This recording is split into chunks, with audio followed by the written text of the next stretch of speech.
let's see, what do we have to do here? First, hi, Eldridge. We are missing 2 board members still,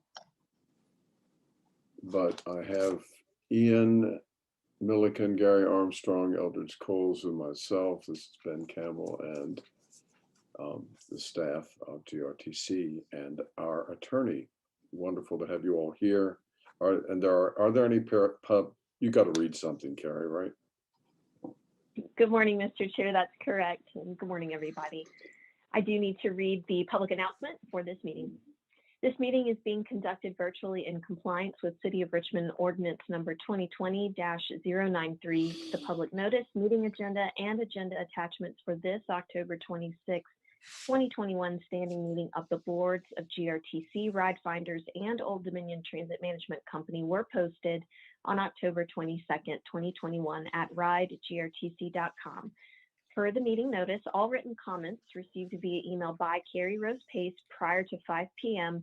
on the day preceding a meeting were provided to all members of the board the night before the meeting and are read during the public comment period of the meeting by staff, following the 2-minute speaking limit, and will be included in the minutes of the meeting. Also, per the meeting notice, this meeting is being live streamed on YouTube. This meeting, I received no submitted comments in writing, Mr. Chair. All right, thank you, Ms. Rose Pace. I'd like to have a motion for approval of the minutes of September 21st, please. So moved. Second? Second.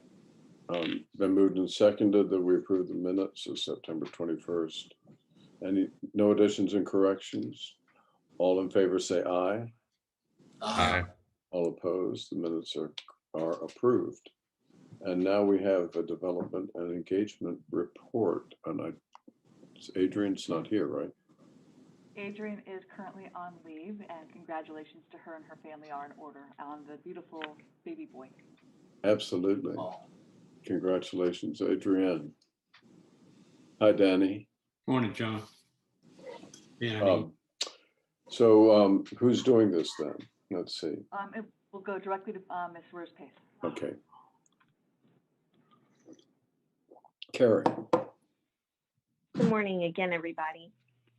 GRTC bus operator Tabitha Benjamin was recognized at the Virginia Transit Association Awards Committee as one of the recipients of the Virginia Transit Association's 2021 VTA Unsung Hero Award. The Unsung Hero Award is presented to an individual who has distinguished themselves in the past year as an exceptional transit staff member. Awardees demonstrate excellence in their professional capacity that is evident to their supervisors, co-workers, customers, or to their larger community. VTA says, given the unique challenges that we have all faced over the last 18 months, Tabitha's perseverance and success were noticed. Tabitha was also featured by VTA in the recent video series called Faces of Transit. Tabitha was formally recognized at the awards luncheon during the 2021 annual conference and expo in Tyson's Corner on September 29th, and we wish congratulations to Tabitha for her outstanding service to our community. Thank you. Congratulations, Tabitha. That is incredible. That's absolutely wonderful. This was up at the expo that we had in Northern Virginia, right? That's right. Just shy of a month ago at the end of September. Well, and Mr. Chair, I have another one to give to you from the, okay, very good. Also at the Virginia Transit Association's 2021 Annual Transit Conference, the winner of VTA's Outstanding Public Transportation Marketing Award is GRTC, who submitted their Now Hiring campaign. This campaign was a multimedia, multi-year campaign created to recruit bus operators and mechanics, including during the pandemic. 3 factors contributed to the success of the campaign: video and digital advertising, as well as a narrative thread of storytelling. The Now Hiring campaign was created to address a growing need at GRTC to hire qualified bus operators and mechanics. The campaign that we submitted for the award ran in periods from March 2019 to March 2021 and included video and digital advertisements. Video advertising allowed GRTC to reach a much larger audience, while digital advertising targeted a specific audience related to transit. Through storytelling, GRTC created a compelling and powerful campaign that resulted in hundreds of interested candidates daily visiting our employment page at ridegrtc.com. Since 2019, GRTC has hired more than 100 new employees, and of course, we know we are not finished. We are still recruiting, and this campaign has continued after we submitted it for this award. The marketing team was formally recognized at the awards luncheon during the conference on September 29th. This is the 4th year in a row that the GRTC marketing team has won this award. Previous marketing wins were for the Route 111 launch, the GRTC Pulse, and Your New GRTC, which we collaborated with on the City of Richmond during their network redesign in 2018. This concludes my report, Mr. Chair. So, Ms. Rose Pace, would you please give me the names of the people on our marketing team? Those who participated in this campaign include Rick Bradshaw, Ashley Mason, Tyler Gervin, and myself. But I would also like to note that we did have tremendous help from maintenance, transportation, and human resources who ensured that this campaign was possible. Thank you, and congratulations to you guys. Of course, the ultimate congratulations will be persons who will drive our buses and fix them. That's right. That's right. All right. Thank you very much. Thank you, Mr. Chair. So operations and maintenance report is next, and Ms. Adams has got it. Yes, good morning, Mr. Chair and board members. We will begin the operations and maintenance report with Tim Byrne presenting the operating performance for the month of September. Thanks, Cheryl, and good morning, Morning. Chair, members of the board, and everyone. Just starting with an overview of the KPIs, and you'll see starting on page 15 of your board packet, the on-time performance is still hovering right around that 66% mark. I want to note a few things that have been occurring this past month from a positive and unfortunately from a negative standpoint. On the positive note, our lost time absenteeism rate went down slightly to a little over 15%.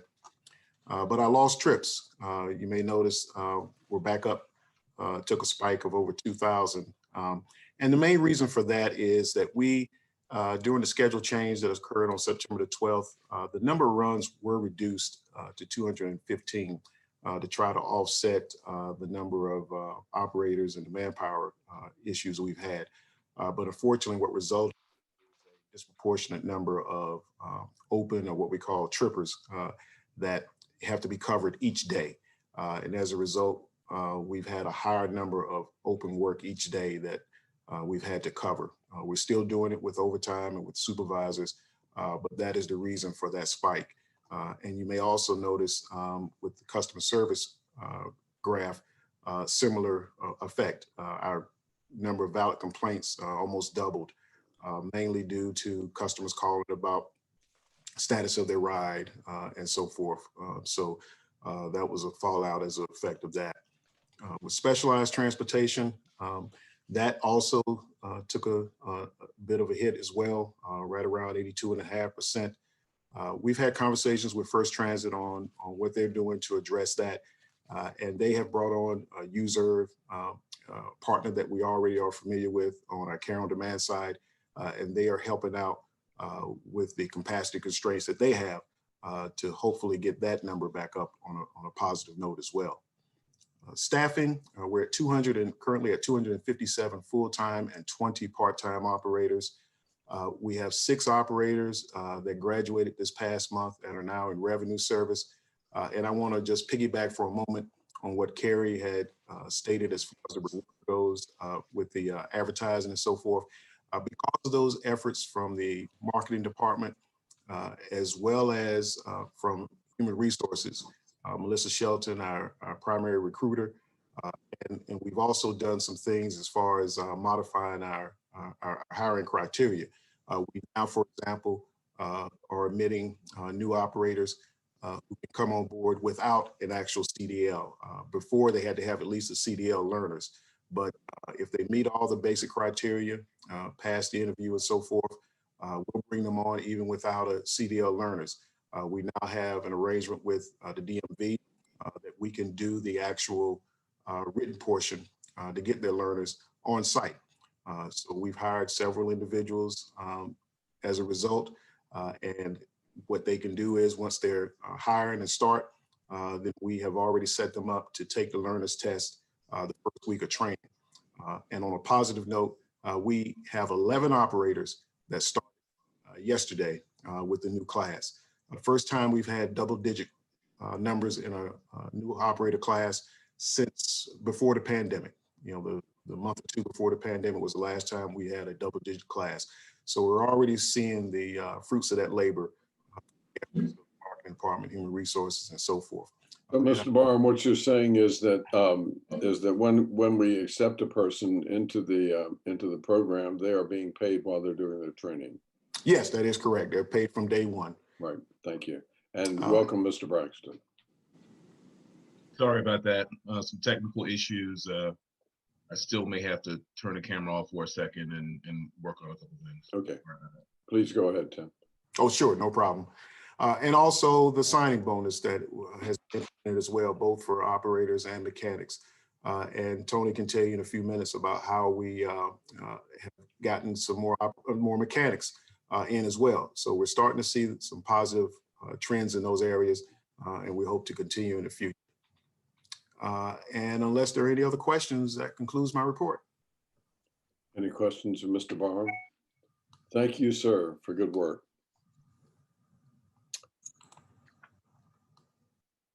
You're off, Cheryl. Once again, trying to do the right thing. Thank you. Next, we will have our monthly ridership report, followed by a quarterly ridership report by Ms. Robinson. Thank you. Good morning, everyone. Good morning.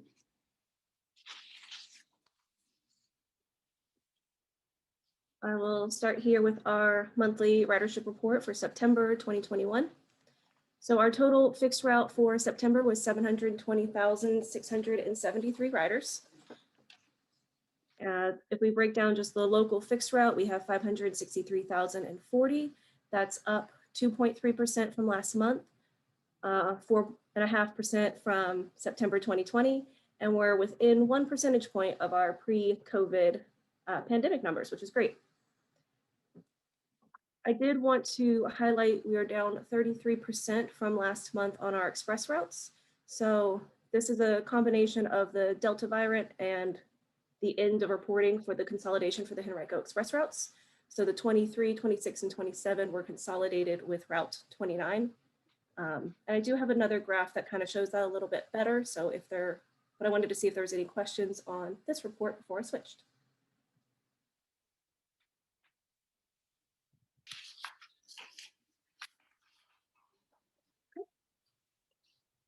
So the pulse is now up to 72% of its pre-COVID level, right?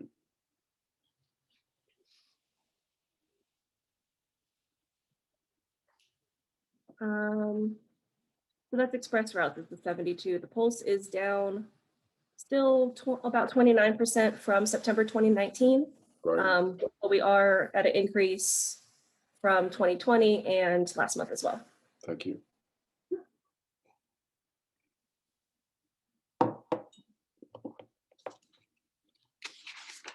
So when we look at the express routes a little bit further, we can see that our 7,178 riders is actually more of the average. So this negative 33% that we're seeing, like I mentioned before, comes a little bit from the end of reporting for the 23, 26, and 27, which started September 12th with the new booking, as well as the spike in the Delta variant.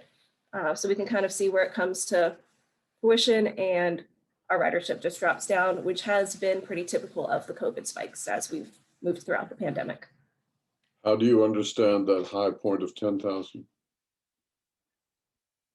So that's still not, absolutely. You mind if so we don't, I'm sorry to jump in. We don't know for sure. What we suspect and what is a reasonable correlation is that as we were also expecting September, and as I think the entire region was expecting September to be a return to normal, June, July, and August, everyone was preparing for fall's return to work. And so we started seeing this increase of people using the using express service again. In September, mid-September, we did a consolidation of express routes, which wouldn't explain this full drop.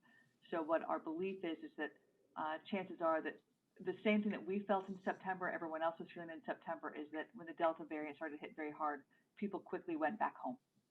Thank you.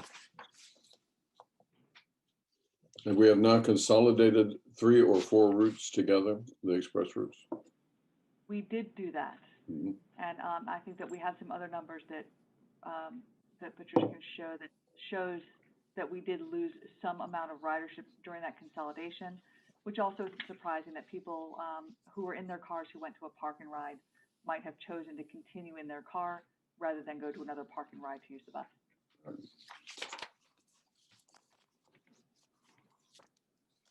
Sorry, Patricia. Ms. Robinson. No, you're fine. So that is the end for the monthly ridership reports. Should I go ahead and jump into the quarterly report? Yep. Yes.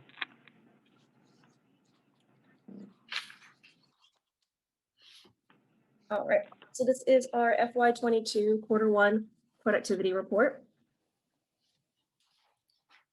So the routes themselves are broken down into category by functionality. So we start with the BRT, which is our high frequency pulse line.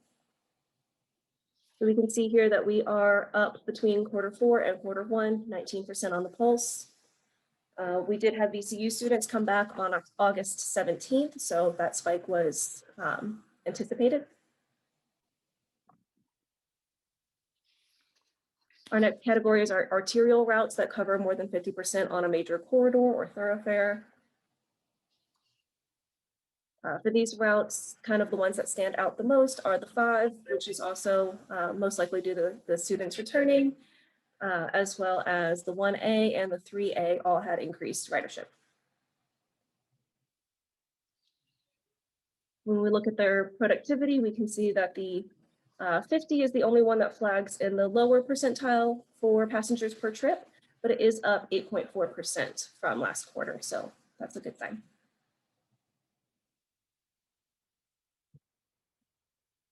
Our next category is the community radial. So these are routes that connect neighborhoods. We can see that our 76 and 77 are up in percent for ridership, as well as the 56. The 111 is negative 12%, but that is due to an end of reporting. So the 111 starting September 12th with the new booking was consolidated with the 3B. So that number there is not really as much of a decline as it is an end to reporting for that route. So as you look at the consolidated 3B, is that holding up in terms of ridership? It is, it did show an increase as well.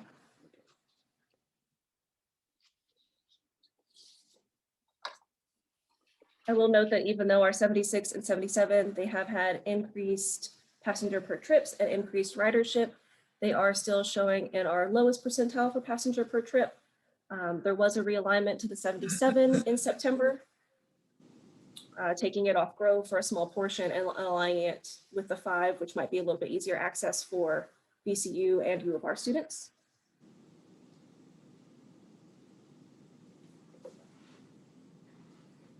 Our next category is our circulatory routes.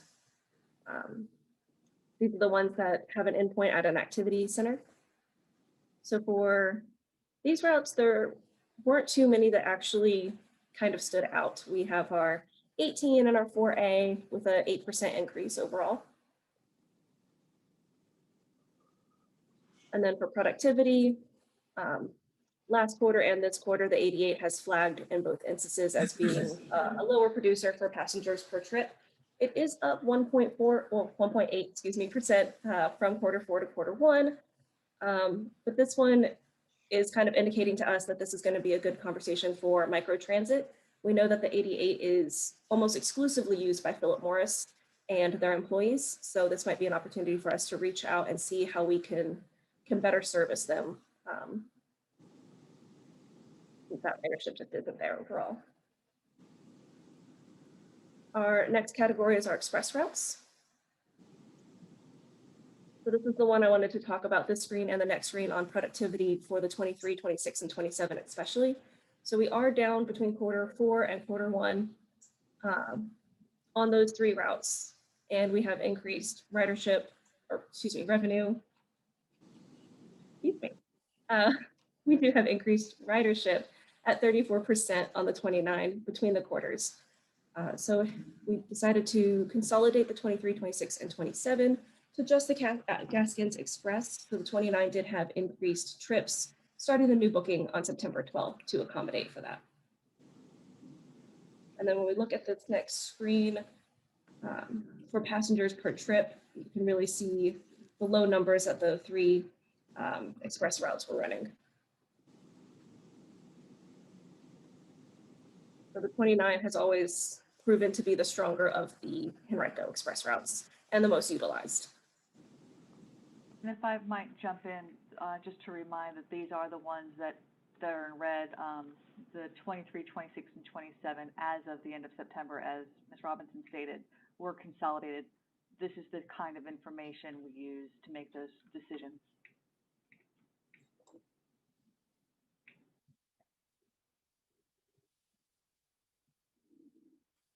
Next up, we have on-time performance.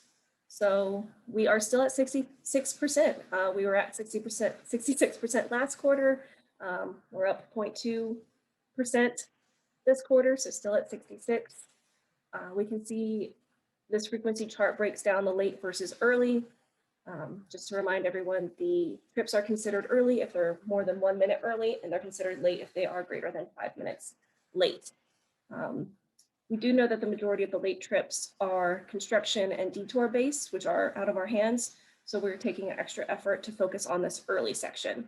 So focusing with transportation and utilizing transportation supervisors to make sure that we are getting these trips back into this on-time range as much as we can. And then we can go into scheduling concerns if it ends up being a scheduling issue versus a on-time issue.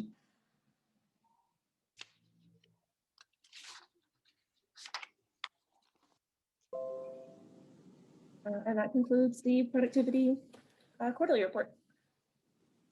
It's an excellent report, Ms. Robinson. Any questions, comments? Yeah, I've got a question, Ben. I'm curious if we're still reporting 111 ridership, hopefully to the county. I'm assuming they want to continue to know that. I know it's been combined into the 3B, but is that still being counted separately in some form? So we can do ridership by stop. And since those specific stops are only utilized by that one route, it would make reporting ridership to Chesterfield very doable. Okay. I would think we'd want to continue to make sure the county is informed. I'd certainly like to kind of keep up with the progress of that route as well. So we'll do that, right, Ms. Robinson? Yep. Absolutely. Thank you. Any further questions? Any progress on trying to get that extension on the 111 or the 3B? Julie? Not at this time. Okay. All right, thank you. Next is Tony. Right? Mr. Carter is going to present the safety report, Mr. Chair. Thank you. Good morning, everyone. Good morning. I'll be going over the safety performance report for the month of September. This is found on pages 47 through 49 of the board packet. Starting with the external events for the month. In the month of August, we had 37. In the month of September, we had 40. So we did see a slight increase. Non-preventable incidents, in August, we had 23. And in September, we had 29. Preventable incidents, we did see a decrease. In August, we had 14. And in September, we had 11. Specialized care, passenger events were at 0. Traffic events were at 5. 2 of them were preventable, which was minor fixed object type incidents, and 3 of them were non-preventable. To bring some highlights and some congratulations to some of the employees in the safety department, First, let me start off by saying congratulations to Mrs. Monica Carter on being promoted to the Safety and Service Compliance Manager. And that's a long title, but in that title, Monica has many different roles. One of the new roles is she'll be in charge of the Customer Service Center. One of the good things that we're excited about is whenever a customer service or complaint comes in on a safety issue, Monica, being in safety, along with other departments, can jump on that right away and come up with solutions on how to handle that, as well as document that, which keeps us in compliance with our agency safety plan. We also Congratulations, Ms. Carter. We also have a new addition to our training department, as Tim was saying, with the new recruitment and the good numbers coming in. We have what we call a coach trainer now. And we're also going to have one starting at a later date, but we're excited about that because this is the opportunity for this individual who was an experienced operator to come over to the training department and to have his normal training duties, but also be a coach, which means he will give support and be out in the field and actually doing ride-alongs and supporting operators to make sure that they are doing what they're supposed to do when it comes to safety and interaction with the customers, but as well as coaching them and making sure that they have support so they can be as efficient as possible, recognizing the good things that they're doing and encouraging them to be great at what they're doing and be as safe as possible. Overall, the excitement is there because this is the agency safety plan working and doing what it's supposed to do to keep GRT as safe as possible, but at the same time, giving opportunities to employees who have well-deserved the advancement in their careers throughout GRTC. Like I said, we're excited. We're happy to have those new employees in those roles, and I'm sure that they're going to do a wonderful job and continue to be an asset to GRTC as a whole. And if there are no questions, that concludes the Safety Performance Report for the month of September. Thank you. Any questions of Mr. Carter? Thank you. Thank you. Mr. Chair, if I might ask Carrie to come on for just a second. And what happened internally to, besides the fact that Monica is amazing, but what the realignment that we did, taking the call center from, or shifting it from communications over to safety, besides the fact that it's a really great realignment, I think we mentioned it last month, but in case we didn't, Carrie, can you talk about the good news for Juan? Absolutely. Juan Shackelford was our customer service manager at GRTC. He was with us for more than 5 years. He was with us through the transition of all of our routes in 2018 and was pivotal to making sure that we could respond to customer questions and concerns throughout that major change that we did. But he, while working full-time at GRTC, was also going to seminary. And he was ordained last year, and then this year, back in the spring, ordained within his church specifically, and was recruited and hired full-time in ministry to the 20 to 30-year-old age group. So he is now on staff. It's at St. Paul's, and we are just thrilled for him. And GRTC was a part of that process for him, being able to develop himself personally as well as professionally. And the skills that he learned at GRTC in customer service are helping him as he moves forward in his ministry now to the greater Richmond area. So we're really proud of Juan, Reverend Shackelford, as he's moving forward into this next phase of his career and his life. That's wonderful, Juan. And I'm glad we've got a minister who's interested in customer service. That's very helpful. Good. Is that it? Carrie. Yeah. Yes, thanks, Carrie. And I did want to mention the name of the person who is our new coach, and it is former operator Robert Quarles. I think Tony forgot to mention his name, but we want to congratulate him on his promotion. And our final portion of our discussion items is our maintenance report by Mr. Bird. Good, thank you. Good morning. Good morning. The maintenance report is as followed. Our KPIs for the month of September were 6,503 miles between roll calls. It's been a while, but we have met and exceeded our goal, which was 5,200 miles. Our PMs for the month of September were at 63%, where our goal is at 80%. Currently, 26% of the fleet is down for service and repairs, but we do have a spare ratio of 30%.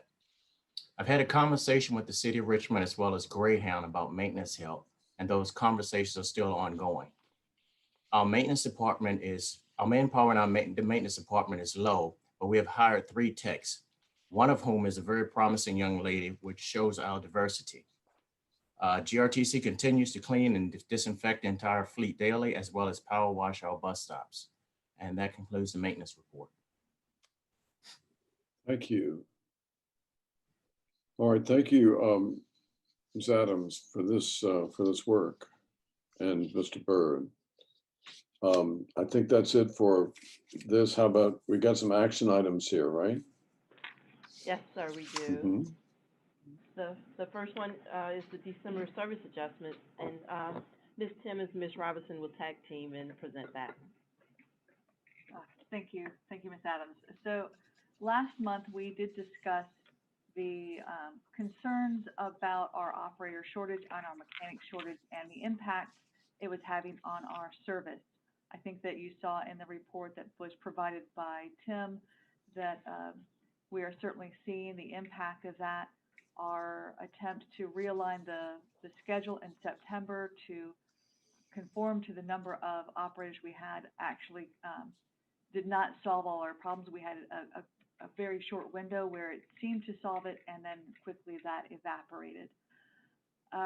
Based on the conversations we've had with the board last month, the ongoing efforts that we have put into place throughout COVID, and we've strengthened this past month in conversations we've had with our partners, I believe that we are seeing something of a turnaround. And so this report will give some of that good news, as well as a suggestion of or request for approval for a more modest service adjustment in December to align with our current operator and mechanic position.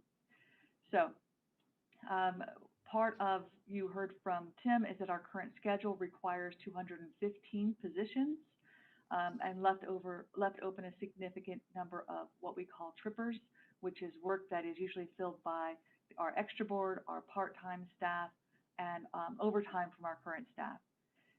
The current schedule that we're looking at does leave several trips open every day, and we are declining in our ability to, or we have been declining our ability to make that service. With our current operator pool graduating, the trainees graduating, and the new one of 11, we are seeing that reverse of a trend, which puts us in a better position than we were before. Also, you heard that we had 35 mechanics necessary to keep our state fleet in state of good repair. We were down by 25, but we've turned that around as well with several new hires. So that's very exciting. And we do expect to continue to see this turnaround. At the same time, we are cautious because we do know that we have some key issues that will be coming up over the next several months that could balance out these good movements. One of those is one we will talk about later in this board report is the vaccination rate of our staff and the vaccination rate of the community, and the upcoming standards that we expect to see from the Department of Labor and Industry and the Occupational Safety and Health Administration that will require vaccinations for all of our staff based on President Biden's mandate. When that policy comes out, and I will discuss that later, there's the possibility that some of our staff will choose to depart employment with us, which will be sad, rather than comply. But that, I believe, is an issue that's being faced across the country. We also do understand that we have some expected retirements this winter, both in maintenance and in operations. But we also, I'll be talking about later in this report, how we will hopefully entice and provide incentives for people to stay and stick with us for another 6 months to a year while we are regaining our operations and maintenance staff. So those are some of the corrective actions that we're working on. Specifically, when we talk about those corrective actions for the vaccine, is that I'll be asking for approval later in this meeting for a vaccine bonus for all staff who have been vaccinated or are in the process of getting vaccinated or who will be vaccinated in the next month to receive a significant bonus to show our appreciation for that, as well as a bonus for the boosters. We've also put into place the hiring bonuses of $5,000 for operators and $8,500 for new mechanics. And we believe that has also been a strong incentive to recruit people into the workforce. But we've also reduced the barriers. So not only do people have a incentive to come and apply with us, we are accepting more people into our workforce because we are now able, as Tim mentioned, to accept them without their permit or their license as we train them in staff, as long as they're qualified in every other component of the need of being an operator or mechanic. We can guide them through that process. And so where we might have lost people before in the process of them trying to get their permit, we're not doing that anymore. We are getting them here and in staff.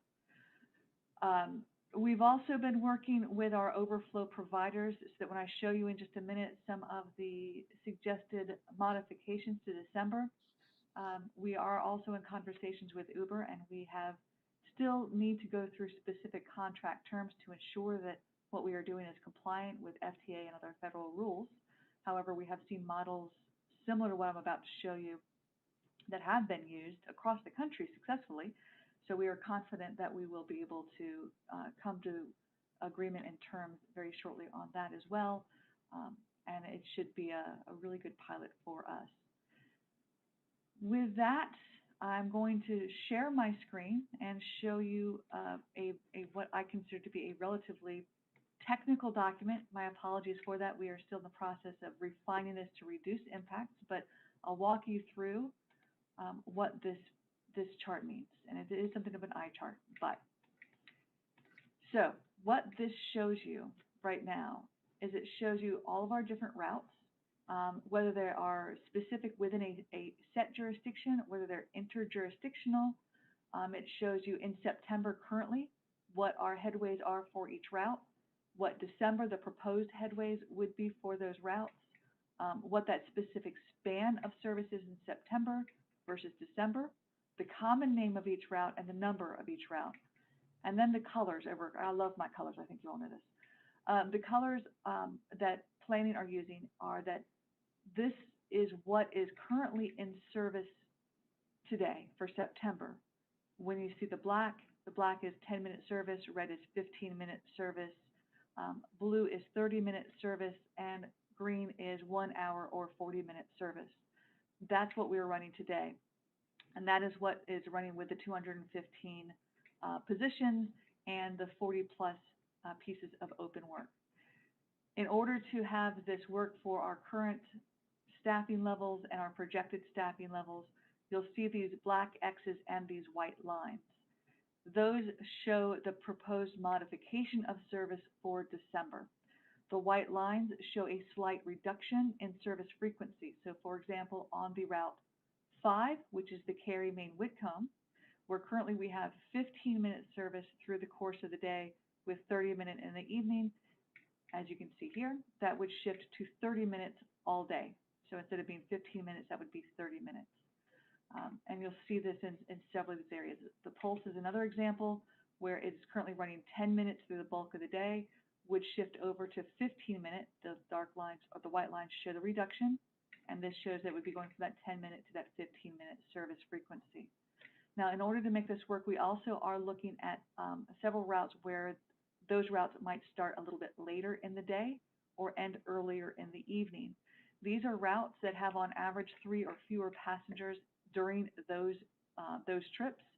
And we are looking at a model with Uber specifically to contract out on-demand stop-to-stop coverage so that anyone that is currently using those would not be left stranded. They would have you ride home if our buses are not in service at those times. So I'll give a little bit more detail about that in a few moments while I still talk a little bit more about this. So in order to make sure that we maintained coverage for the majority of our riderships and for those routes that do have high ridership, the team looked to focus specifically on routes where ridership was dropping or that was relatively low.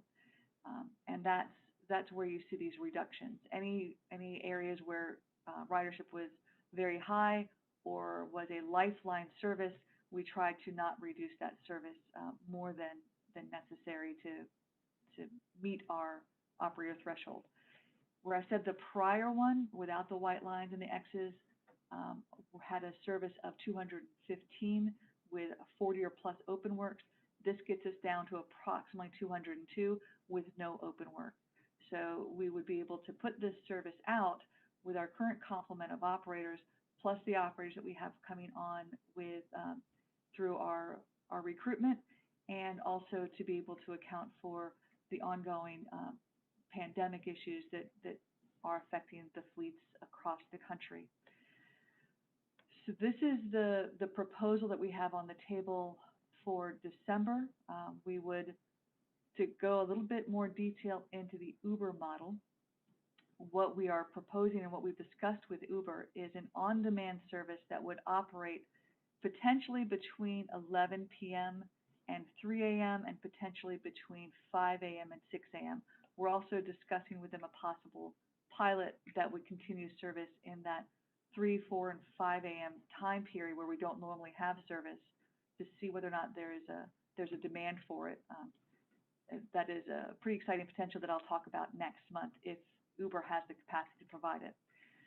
What the contract would do at this point is allow anyone who comes to one of our bus stops, if the bus is not there, either use their smartphone to call up the call center or to call up Uber. Each stop would be geo-fenced, so you would have to be at a stop to use the service. They would use a GRTC voucher, and Uber would then take them to another stop within the GRTC system. So it would be a replacement of their normal bus service, and it would only be available for that one trip during that evening or that one trip in that morning time period, so that it truly is just a replacement for the service people need to get home from work or get to work while our buses are not operating. This is a representation of hours and hours of overtime work by the scheduling staff who have, I think this is my 5th or 6th iteration that they have been working on to try and balance the needs of our riders to put that service out and the reality of our operator situation, and to make sure that the service that we do put out in December is reliable, that when someone is standing at a bus stop, they know that that bus will arrive. They don't have to guess and look at Twitter to see whether or not that bus is in service or not. So I'm very proud of the team, and I'm very proud of what they've provided. I do have a couple other statistics to provide you before you have a discussion or any decision on this. Last night we were talking about what percent cut or reduction does this actually look like for our riders. And Patricia is on to keep me straight, but I do have her email here, where when she looked at the revenue hours we are currently running, or we should be running if everything was actually running on the street every day, our current revenue hours are supposed to be 1,456 on a given day, or 15,688 revenue miles.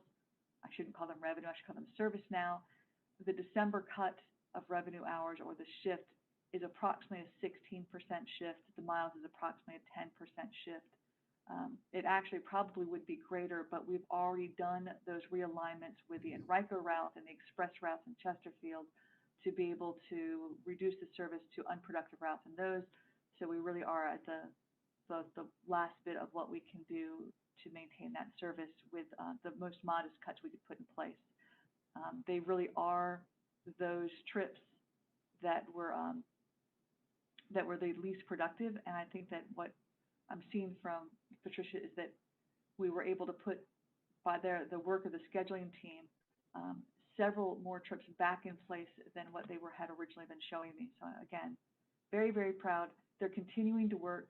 This isn't the last iteration. However, the last iteration will likely happen within the next week or two in coordination with our partners.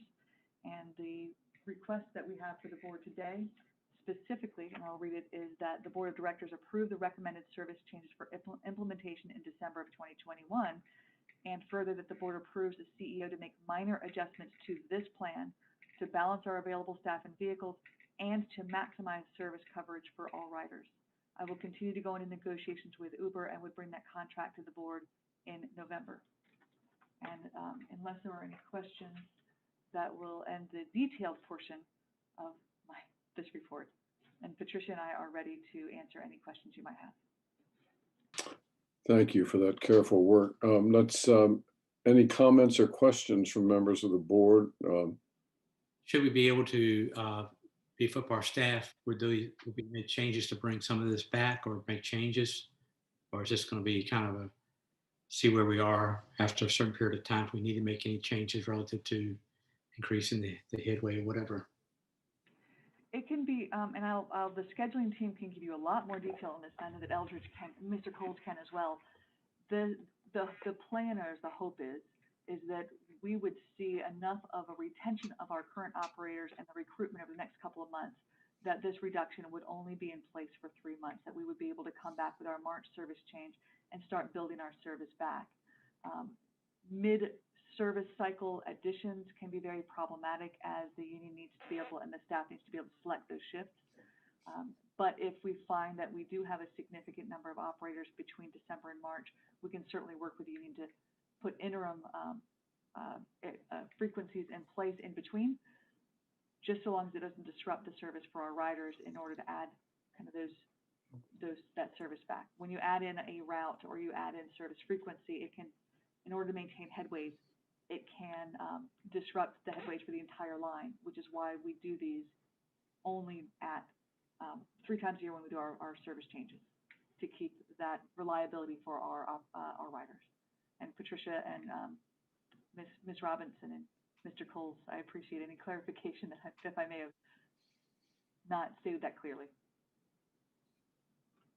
How are we communicating these changes to the riders? I'm sorry, excuse me? How are we communicating to our riders that this change so that they...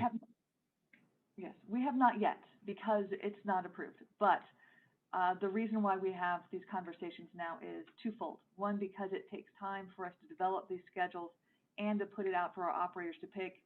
There's a lot of back office work that needs to happen to put these schedules together, to get the run pools together, have our operators select them, and then put them on the street. And that's one reason why we did it so early. The other reason why we're having this conversation so early is that we do have approximately a month and a half, 6 to 8 weeks. I think at this point we're about 6, 7 weeks out prior to put this on the street, so we can message this to our teams. We've had discussions about what is the best way to put the information out. We certainly know our normal methods of putting announcements on buses, putting announcements on our Twitter feed, on our web, on all of our media and press release. We also are talking about when we put out detours, we do laminated signs that we can post at our bus stops themselves, those that might specifically be impacted. When we did the consolidation for the Enrico bus and express service, we did similar to give people notice prior to it happening about how they could get more information and how they might adjust. So all of these actions will be put in place well before the December service change. Thank you. Hey, Julie, on the Uber service, do I understand that it would only be stop-to-stop service? It wouldn't be stop to some other preferred location? That was actually a comment that Uber made, that some agencies who are adopting this model across the country have made it an option for anyone to be able to go to another location. We are still talking about it since this would be a GRTC covered cost and going stop to stop, that doing that last mile connection is beyond what we would normally pay for a bus. So what Uber has done and what other agencies have done is that anyone who wants to take that last mile connection to their final door could pay the differential between going from stop to stop and then from the stop to their final. So they could take that trip. We haven't gotten to that level of detail yet to see what the financing of that could be, but that is on the table for the discussion. The other thing that I did not mention that I think I kind of mentioned that we were looking at the overnight model as well. I know that in the past, after talking with Mr. Coles, that GRTC did offer hourly service all night long in prior years. This would actually be more of an on-call, on-demand. So, for example, if someone had worked a shift until 3 a.m., they got to the bus stop at 3:10, but the bus comes like at 3 o'clock and 4 o'clock, they may or may not find that service useful to them. Under the Uber model that we're looking at, if they have available operators, we could start to pilot something where they could do it on demand, look to see what that demand is, what that cost is, do it short term, and then we can come back and we have some actual real data on what the need is and the cost would be for an overnight service, an on-demand overnight service for our late night workers that we don't currently serve. So this is also an opportunity for us to not only make sure that we right-size our fleet, but to pilot something pretty exciting. And there's no promises with that. It really is dependent on the Uber contract and the availability of Uber drivers in the early, late hours. All right, further comments or questions on this? I think most of us have looked at some of this detail, and just a couple of points that I want to kind of make clear that I think obviously Julie and the staff has stated. First, what we're really doing here is trying to make sure that instead of unplanned routes that don't run because somebody couldn't show up or somebody was sick or we didn't have a replacement, or we're trying to create a situation where people don't expect of us and then it doesn't come. So we're trying to be specific about the limitations that our staffing are currently placing on us. And that, I think, is a really responsible act. And the second thing is we are continuing in detailed conversations with the city, which has about 80 or 90% of these routes, in order to make sure that we are as careful as possible to make sure that everybody gets what they need in this process. And so that's the flexibility we're trying to make sure that that Julie has when we pass this motion to enable those conversations, that input, and other things that the staff may find to make this thing as perfected as possible, and as we all know, hopefully as short term as possible. Any further questions or conversations? Key to this. No, go ahead. Oh, I was going to say, no, I just want to say, appreciate Julie and staff for doing this, getting something in place like this. You know, if you don't have if you fail to plan, you plan to fail. And I think that's showing that we are doing everything we can to get out in front of this. Now, once you all completed with this, if you all can go work on the supply line for groceries and everything else, I would appreciate it. Because I joke, but I think people need to know, need to realize that this is the public transit manifestation of a greater problem, a greater challenge that we're seeing nationally with all transportation and anything, where things need to be moved. So just appreciate the hard work on it. Thank you. Was there someone else? Yes, I just wanted to mention, I guess for me to understand this, it sounds like when we were talking about the service reductions last month versus this month, they're different. It was a lot more severe we thought it was going to be. And that seems to be due to our recruiting efforts are working, our partnership with Uber, and then we've got amazing schedulers. So I just wanted to point that out, that it is not as severe as it was last month. So just like George said, kudos to everybody to solve this problem in the most least impactful way possible. And I think one of the interesting things of this is the partnership with Uber. It's been something that we've been talking about and how we could potentially use that model, not specifically in this instance, but in other instances. So if there's any data that we can collect through this partnership, let's start to think about that. If it's a cost per user, cost per mile, just so we have that information at the ready, so we can say if there's only going to be 3 passengers on a bus, then we do the Uber model for that. So if we can start collecting that information, I think that'll even put us in a better place moving forward. Thank you for that, Ian. I was going to say that too. This is nowhere near as severe as we were afraid of. It's actually very encouraging, and I think we're all feeling encouraged by this work. I was out in the middle of Rome at 3 a.m. And let me tell you, I was really happy to find some emergency transportation from the city in the middle of a Corsican neighborhood in Rome. So I'm glad that we're looking at that all night thing as a possibility. This is very encouraging. So could I have there's a recommendation here. So I want a motion, please, that the Board of Directors approve the recommended service changes for implementation in December, and further that we approve the CEO to make minor adjustments to the plan to balance available staff and vehicles, maximize service coverage for all riders. Is there someone who would move that? So moved. Second.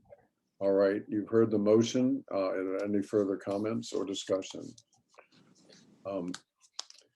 I do have one further question, Julia. How about the, because it's really important in this situation, how about the telephone system? How are we going to be running all night long? How is this going to work in terms of public information? That's an excellent question, and that's exactly what we're working on now. If we were to do an evening all night, we'll be talking with either our dispatch or our call center to do hours, overnight hours, to be able to manage that work. And we are having that conversation with our staff now to see who would want to do that and what kind of overtime or premium and pay incentive we might do for someone to be awake to answer the calls at 3 a.m. Okay, thank you. Any further conversation? All in favor of this motion, say aye. Aye. All opposed? It's passed. Thank you so much for that work. Campbell, Mr. Chairman, if I might also, I know I said it already, and I know that you already acknowledged it, but to specifically call out by name the people who worked weekends and overnight on many, many days to make the schedule work is Patricia Robinson, who's on the call, Lucinda Mayo, who has been amazingly stepping up into a higher role to really lead this effort, David Horn, who's been with us for almost 40 years, Angela Jeffers, Marquise Taylor. The scheduling team has been real troopers, and I have embarrassingly put them a little bit through the ringers, being very demanding on what we need to put out, because the sensitivity of this with our operators and our partners and our riders is so critical. But they have been amazing, and we couldn't have done it without them. Thank you, and thank you all who have done this work. It is really incredible. All right, our next item is Mr. Chair, Clever, yeah.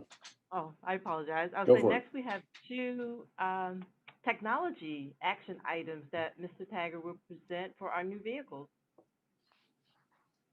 Good morning. Morning. Good morning. So we have discussed Clever many times with the board. As you're aware, Clever is our advanced communication and automatic vehicle locator system that is in place on every one of our vehicles. It facilitates radio communication, locating of the vehicles, and all of the other wonderful electronic services that we provide our riding public. Back on August of 2020, the board approved the CEO to issue a purchase order to Gillig to purchase 29 additional fixed route vehicles for replacement of older vehicles. We're expecting 14 of those vehicles to arrive by the end of October or shortly thereafter. And as a result, we now need to procure the necessary Clever components and installation for those vehicles. So this action item covers 14 vehicles. The per vehicle cost is $6,939 in hardware, $1,437 in deployment services, and $1,579 in installation costs. This action item also includes 5 new spare components for an updated radio controller, which we do not have spares at this time for. The total cost of this procurement is $143,099. It is fully funded already, 28% federal, 68% state, 4% local. And our recommendation to the board is that you authorize the CEO to issue the purchase order to Clever Devices in the amount of $143,099. Do I have a motion? So moved. Second. All right, any discussion? Thank you for this work. Yeah. Yes, Danny. It's interesting. We've had some of the costs being all the way down to the penny, but okay. Well, when I calculate that per vehicle cost, I'm taking those costs and dividing them, and of course representing it all the way to the penny. Just playing with you, All okay? right, if you can find any pennies around, that would help. All right, all in favor, say aye. Aye. All opposed, it is passed. Thank you very much, Rob. My second one is directly related, and this is for onboard video and audio camera equipment. So again, last August, you authorized the CEO to purchase these 29 buses. As well, in June, on this one, you authorized the CEO to purchase an additional replacement Pulse vehicle as well.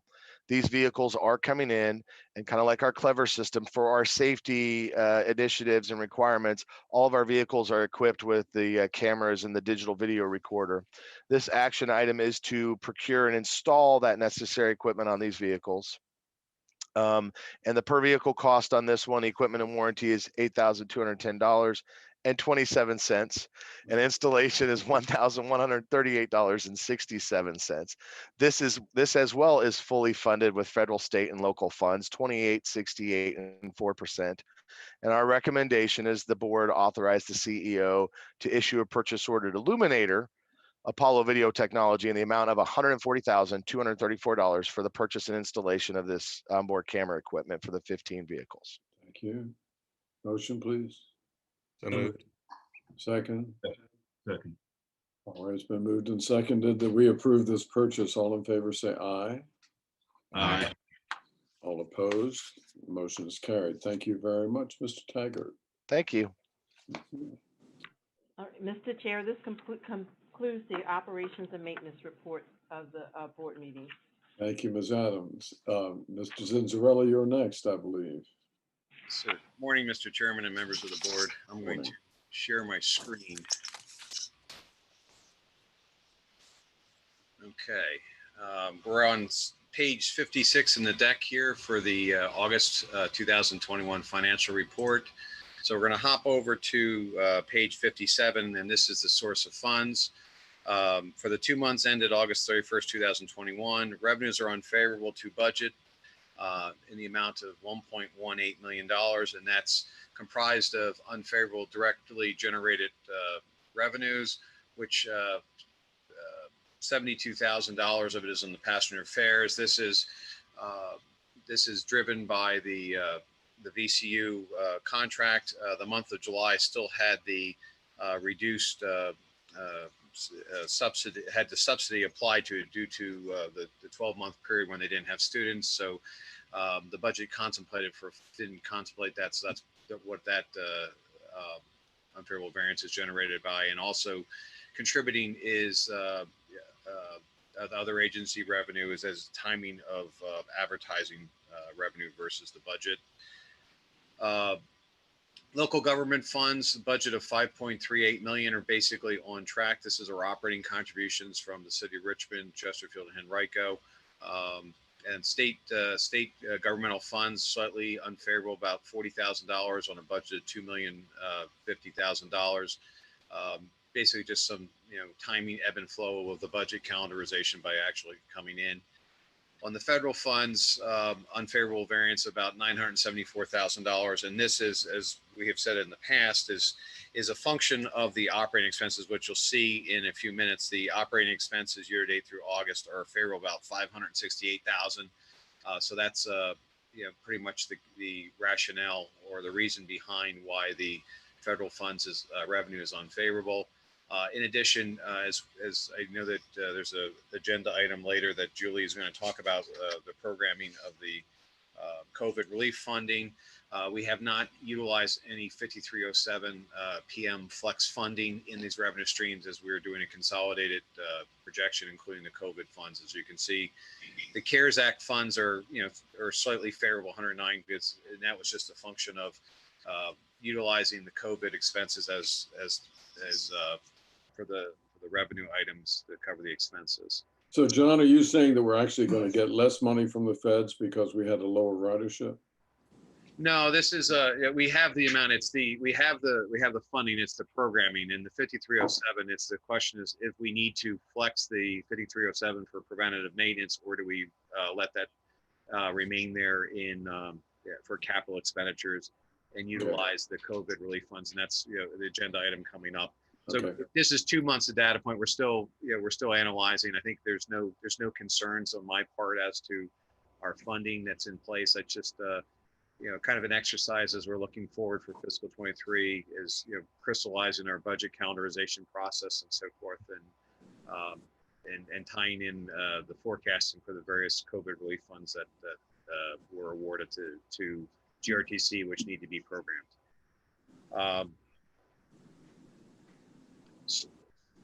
Slide 58 is the narrative, basically just kind of highlights what I've just covered.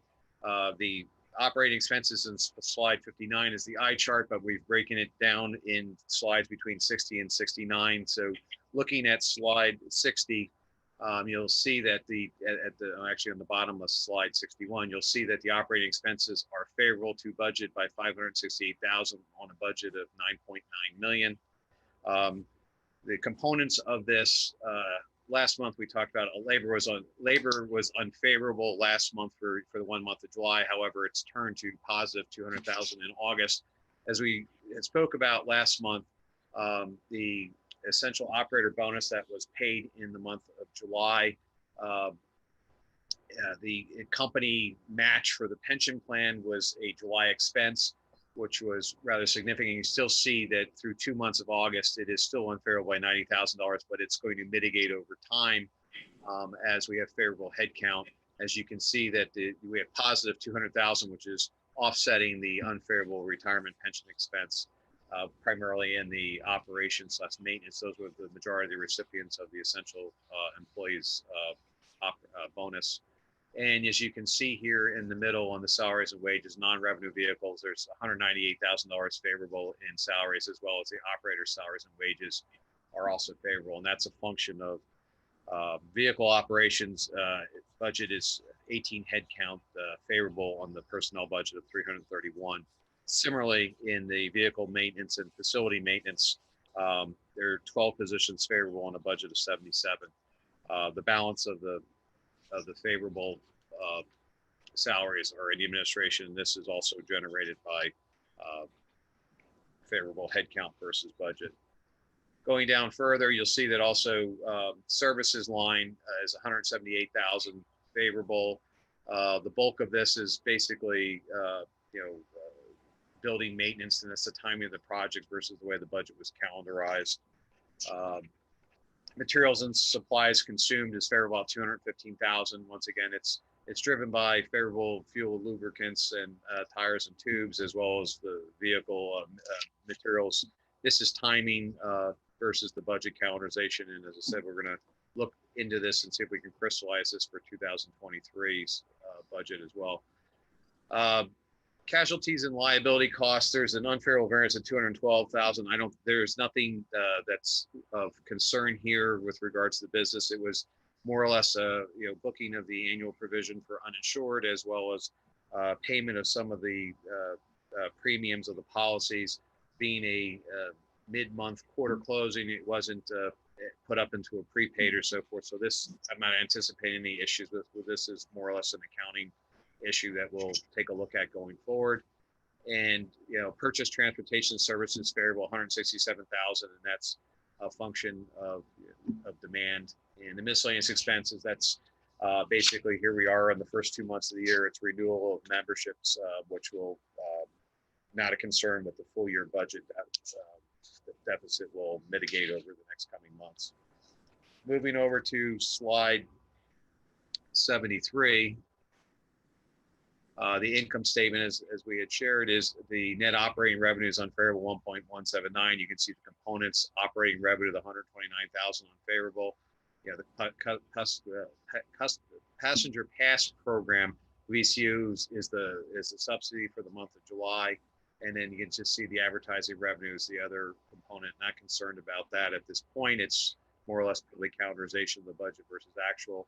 And the other income is unfavorable, and that's primarily on the interest income, probably a little bit too rosy on the investment returns, as well as the invested cash balances.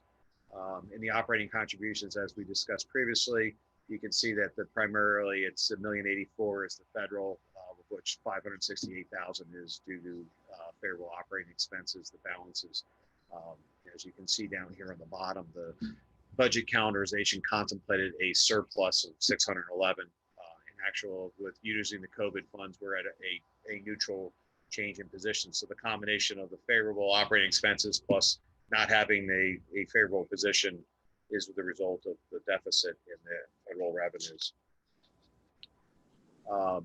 Moving over to the balance sheet, which is on slide 74.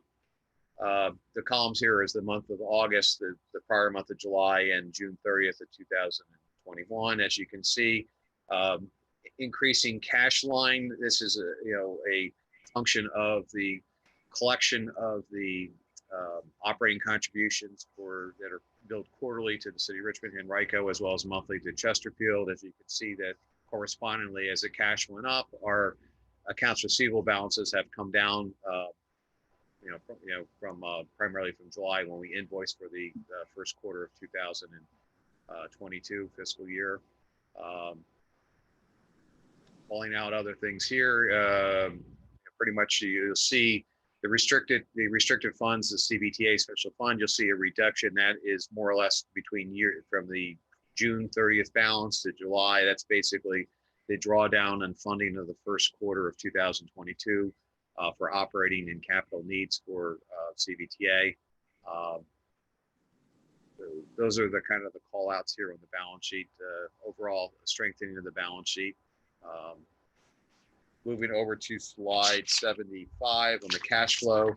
As you can see, at the end of August and into September, we had a positive cash balance of $3.58 million. Highlights in the month of August, as you'll see here, a large federal receipts. This was primarily due to the essential workers bonus that was paid out. That was almost $2 million in addition to the reimbursements. This is for the month of June reimbursements that came in August. State reimbursements are strong, as you can see, that received the Richmond quarterly payment in the month of August, as well as funds from Henrico and during the month of August. And we're forecasting the balance of the funds for the operating contributions in September and in October. Once again, in October, you'll see next quarterly draw for CBTA of 4.74 million. So as you can see from the cash balances, there's no concerns about our cash position requiring dipping into any reserves or so forth. We are going to spend some time looking at the cash flow projection model and reporting out to kind of crystallize it and make it a little more accurate and easier to prepare. But overall, all in all, in a good position. Moving over to slide 76. This is the CBTA Special Fund Quarterly Report. This information, unlike what I've been previously talking about, this is through September. The previous slides were through August. The reason I'm going through this through September is this quarterly report is due to be filed with CBTA by November 15th. So I just wanted to review the contents with the members of the board. So in here in the top, you'll see this is all the detail. I usually I summarize it and just show the captions when I report it to CBTA, but you can see that during this quarter, at the end of July, we received our distribution, which was for the funds of June received by VDOT, which would have been local jurisdiction May of 2.4 million. Our funds we received for the local jurisdiction of June, or VDOT of July, was 1.6 million. This number is a little low, and the explanation from CBTA is that it's this money, probably the remaining 700,000, will come back to GRTC probably in the November timeframe. This was due to prepaid sales and use and excise taxes. They made this adjustment because CBTA was not in existence at the prior June 30th, 2020. So they were conservative in their distribution. So it was a holdback, not concerned about it. As you can see, that the funds for that we received in September that represented VDOT's August receipts or July's receipts are back up to 2.34 million. That's kind of where our plateau is. No concerns there. And you can see the next couple lines are the realized gain and the interest that's being earned in the LGIP EM. As for uses of this money, primarily it was just 46,248 during this quarter, which is basically invoices for the consultant that's been working with us on our regional public transportation plan. And as you can see here down on this next here, this is the operating and capital expense that was removed from our Wells Fargo CBTA dedicated account and brought into GRTC's operating accounts for the first quarter funding. And down here on the bottom, sorry, you can see that the majority of the $17.739 million, only $4.138 million is in the Wells Fargo bank account, with the balance of $13.6 million is in our LGIP extended maturity account. The majority of the balance in the Wells Fargo account, or $3.88 million of this $4.1 million, was transferred into the GRTC operating account on October 7th for the funding of the Q2 operating and capital contributions. So this report will be consolidated down, summarized to the individual receipts, uses, and will be filed with CBTA by November 15th. And the next reporting obligation we have for CBTA is the annual certification report, which is due by December 1st. And that will be forwarded to CBTA upon the completion of the GRTC fiscal 2021 audit, which we're on track to be present at the November board meeting. So the update with regards to GRTC's year-end audited financial statements for the period of June 30th, 2021. We're currently in the final review process for the GRTC audited financial statements. We have the report drafts. The MD&A is just, we're going through the final review process with internally, as well as with Brown Edwards. They have issued the representation letter draft for us to execute. There were no operating budgetary adjustments in the financial statements to the information that we provided previously with regards to June 2021 year end. The government audit standards and the report for report on internal control over financial reporting and compliance and other matters, there were no deficiency findings. Brown Edwards will report upon that at the November board meeting. And hand in hand with our year-end procedures, the NTD reporting, which is due by October 31st, is under review with Brown Edwards, and we're set to submit that tomorrow on October 27th. So we're all on our timeline for our year end, and at the next board meeting, Brown Edwards will be an agenda item to present the findings of the year end financial audit to you folks and be available for questions and questions and answers. And with that, that brings an end my August financial report and year end update. I'll take any questions if you have them. Well, thank you, Mr. Zinzarella. Are there any questions of this gentleman who has, golly, John, do you sleep at night? There's enough time for sleep too. Good. Wonderful work. Any further comments? Thank you very much for your report. Yes. Chair, just to acknowledge what John has been working on with his team and the finance team in particular, and the scheduling team, and to get these done on time. To remind the board, when I first got here in 2019, the fiscal audit for the prior year was not reported to you until almost April. The one for last year was not reported until around January. And so this year, John has been with the very hard work of all his staff, have gotten us on schedule to have these things completed by our required deadline. And very impressive, very hard work. No, I don't think he sleeps. He's done all this during COVID and while he's been moving down here. So a huge task, and I just couldn't be prouder of him and his team, his entire team. Thank you. Further comments? All right, thanks very much. We move on next to what? Procurement, Ms. Thompson. Yes, sir. Good morning, everyone. Good morning. Procurement's report can be found on pages 77 and 78 of your board packet. I've added 5 new projects to the document since last month. The first project is for a specialized transportation consultant. the Transportation Department is considering using a consultant to conduct a study to analyze the most advantageous way to operate GRTC's paratransit service. Specifically, the consultant will identify the pros and cons of using a private operator for GRTC's paratransit services versus performing those services in-house. Staff would begin using a consultant service by the end of 2021. And at this time, this is a planned project and the budget and funding source will be determined in the near future. Secondly is the care on demand and fixed route transportation services. Again, transportation is seeking providers to grow our care on demand service and assist with fixed route transportation needs due to manpower reduction.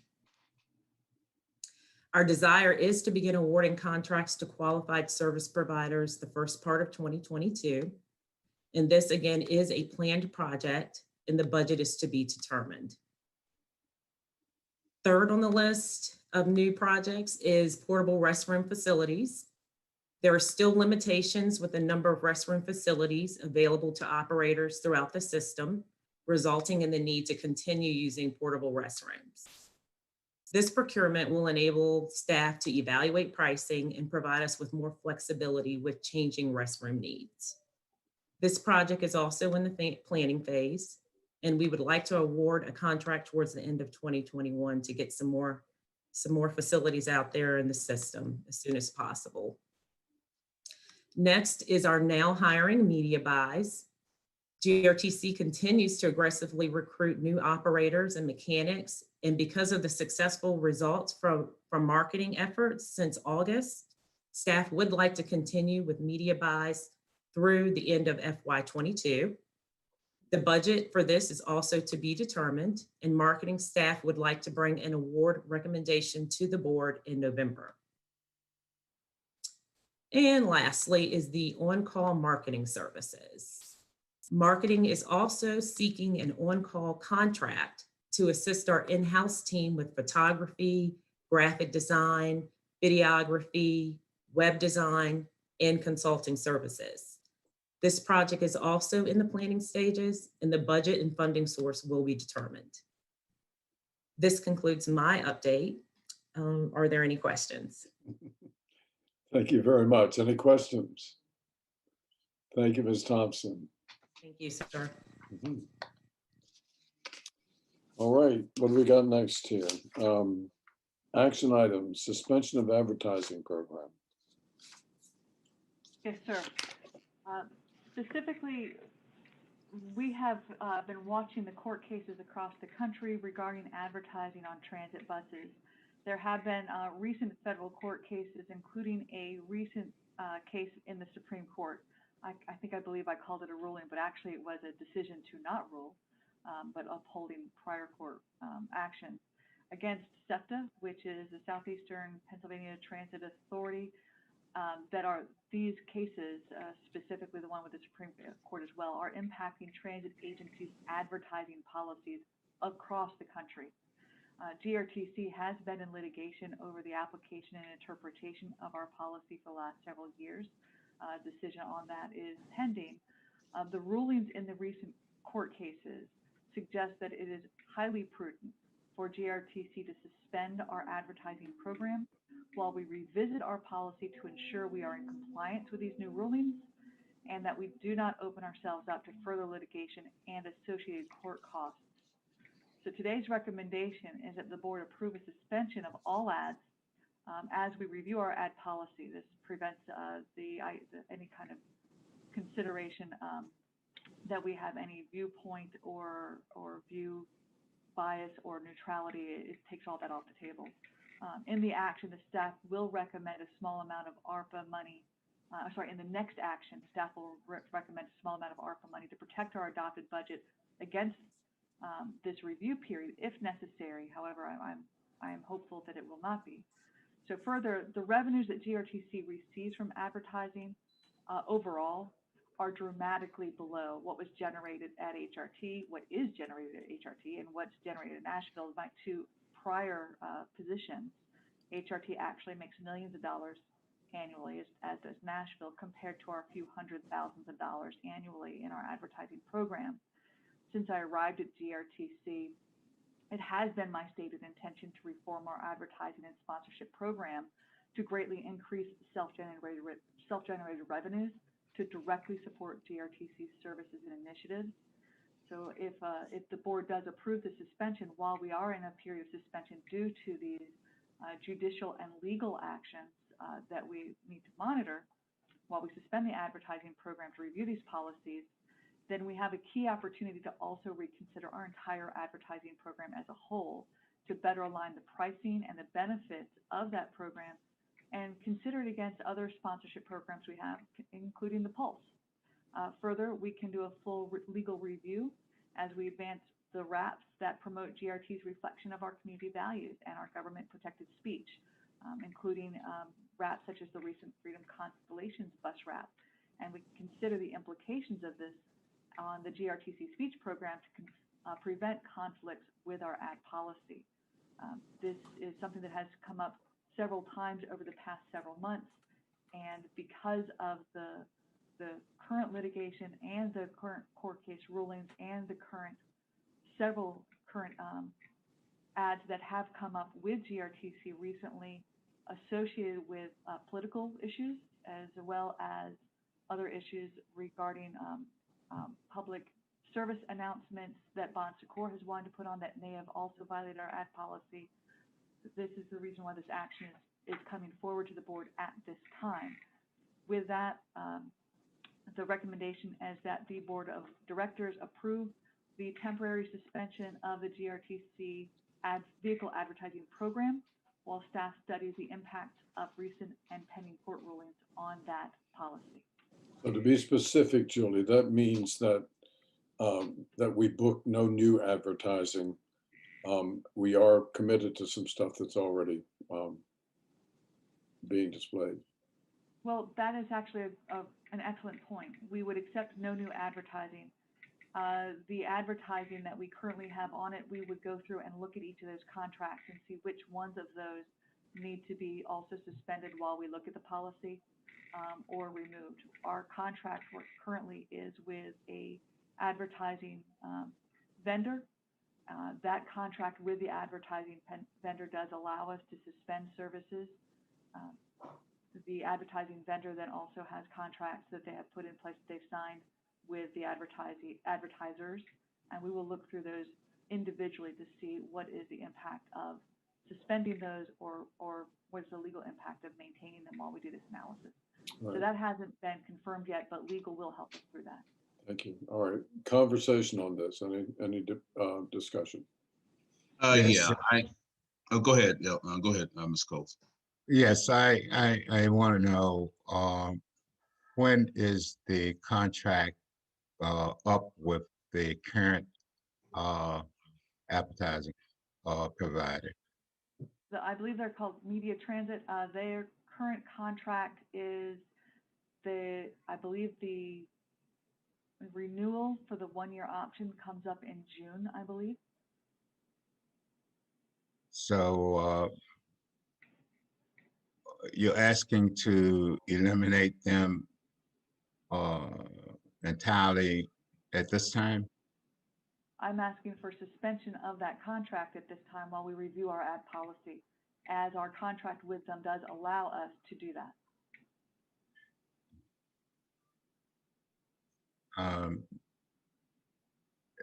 We can do that? Absolutely. Mr. Chairman. Will that cause GRTC any financial burden?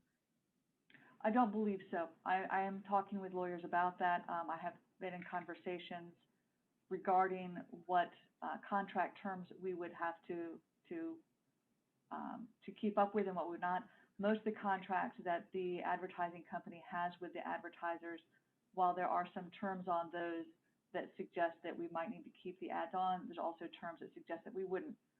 Those invoices are done on a month-to-month basis. They're not prepaid long-term. So the consequences would be closing those ads down. Most of the wraps that we put on our buses tend to be cost in the range of a few hundred to a few $1,000s.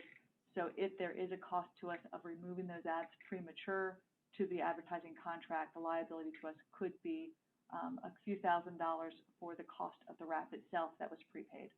That would be the extent of the cost.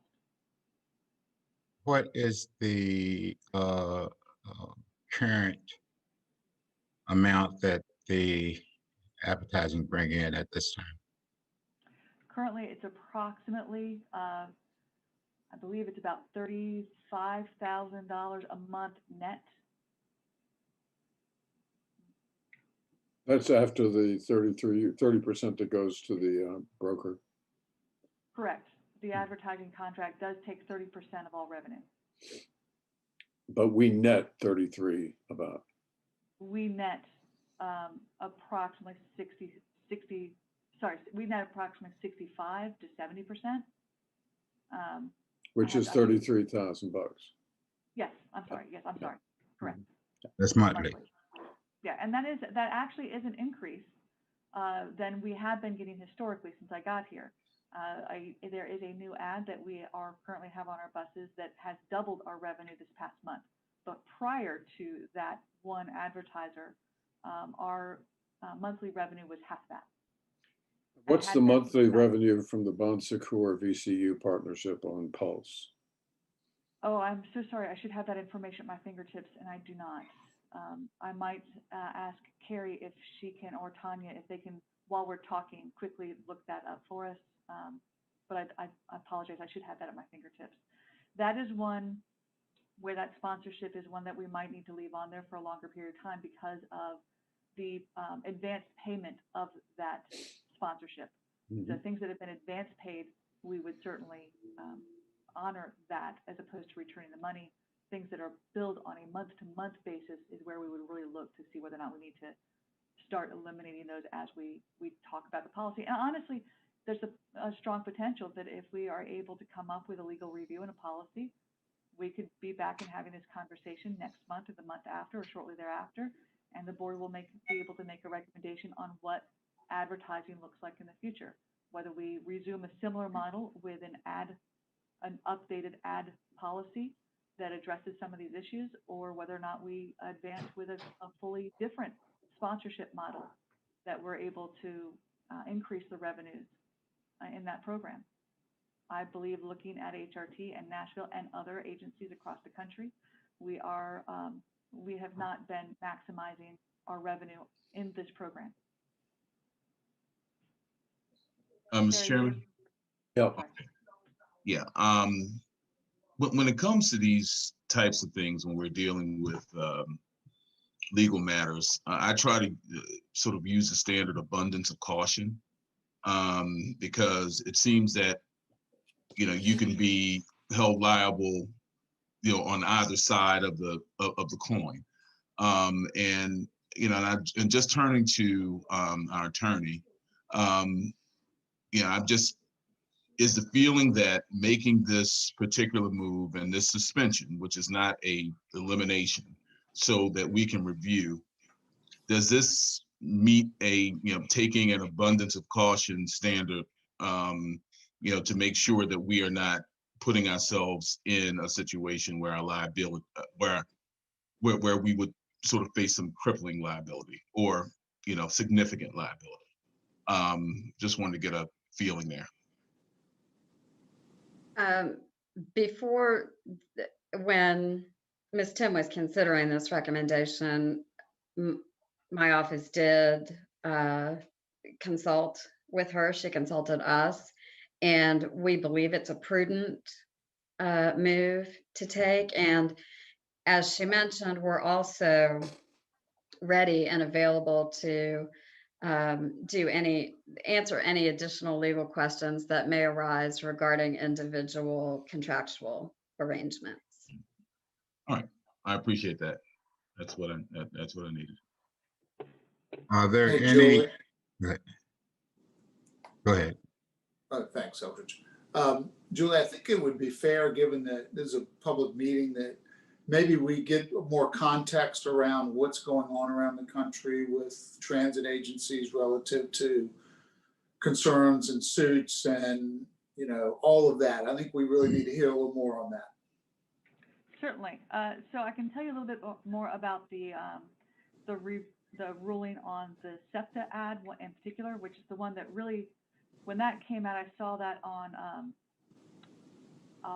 October 4th, earlier this month, really brought this to a head for me. And I forwarded that email to Bonnie and to Carrie, Rose Pace and to Bonnie Ashley, specifically so we could look at the issues and how it impacted GRTC.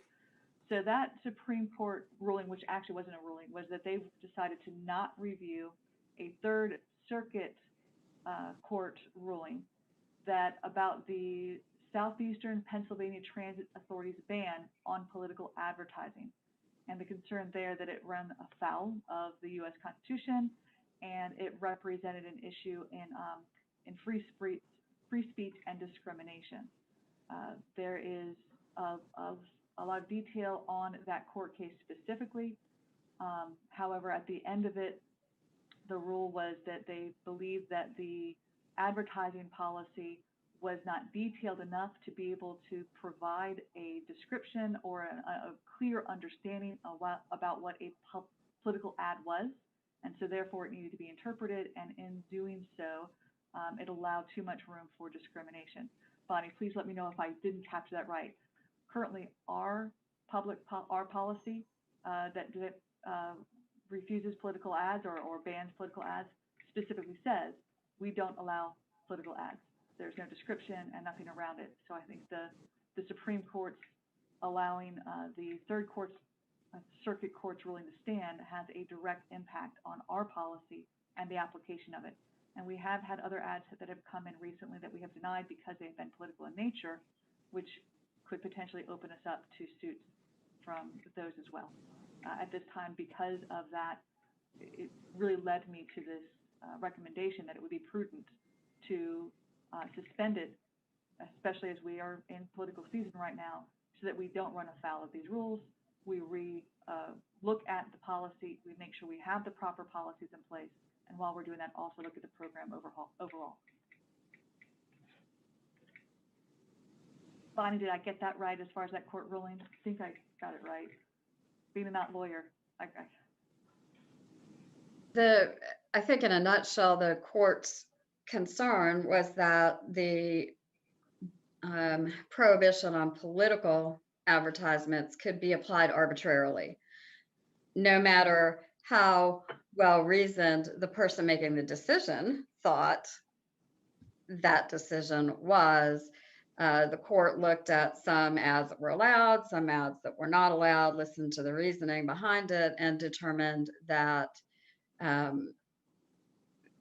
it in fact was an arbitrary decision. Courts don't like arbitrariness, and therefore the prohibition on political ads was an unconstitutional constraint on the First Amendment.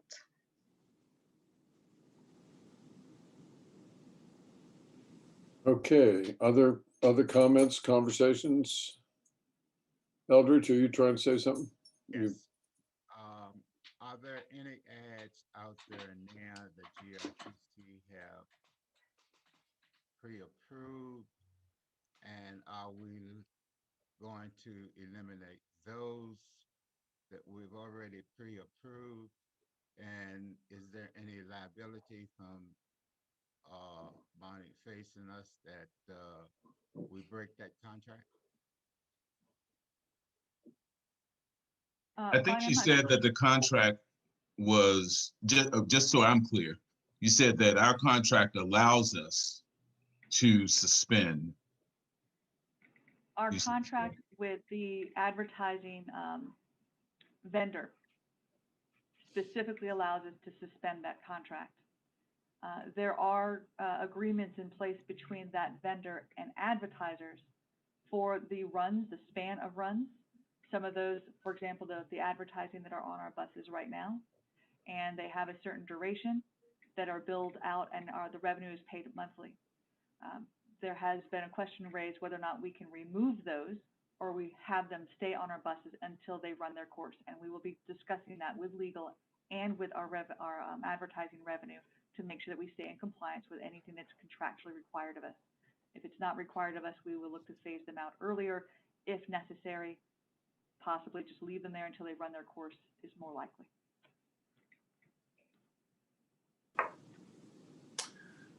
Mr. Coles, I unfortunately, we cannot hear you. Hear me now? Yeah. Yeah. Gives me a little heartburn. If the appetizer have already put out funds to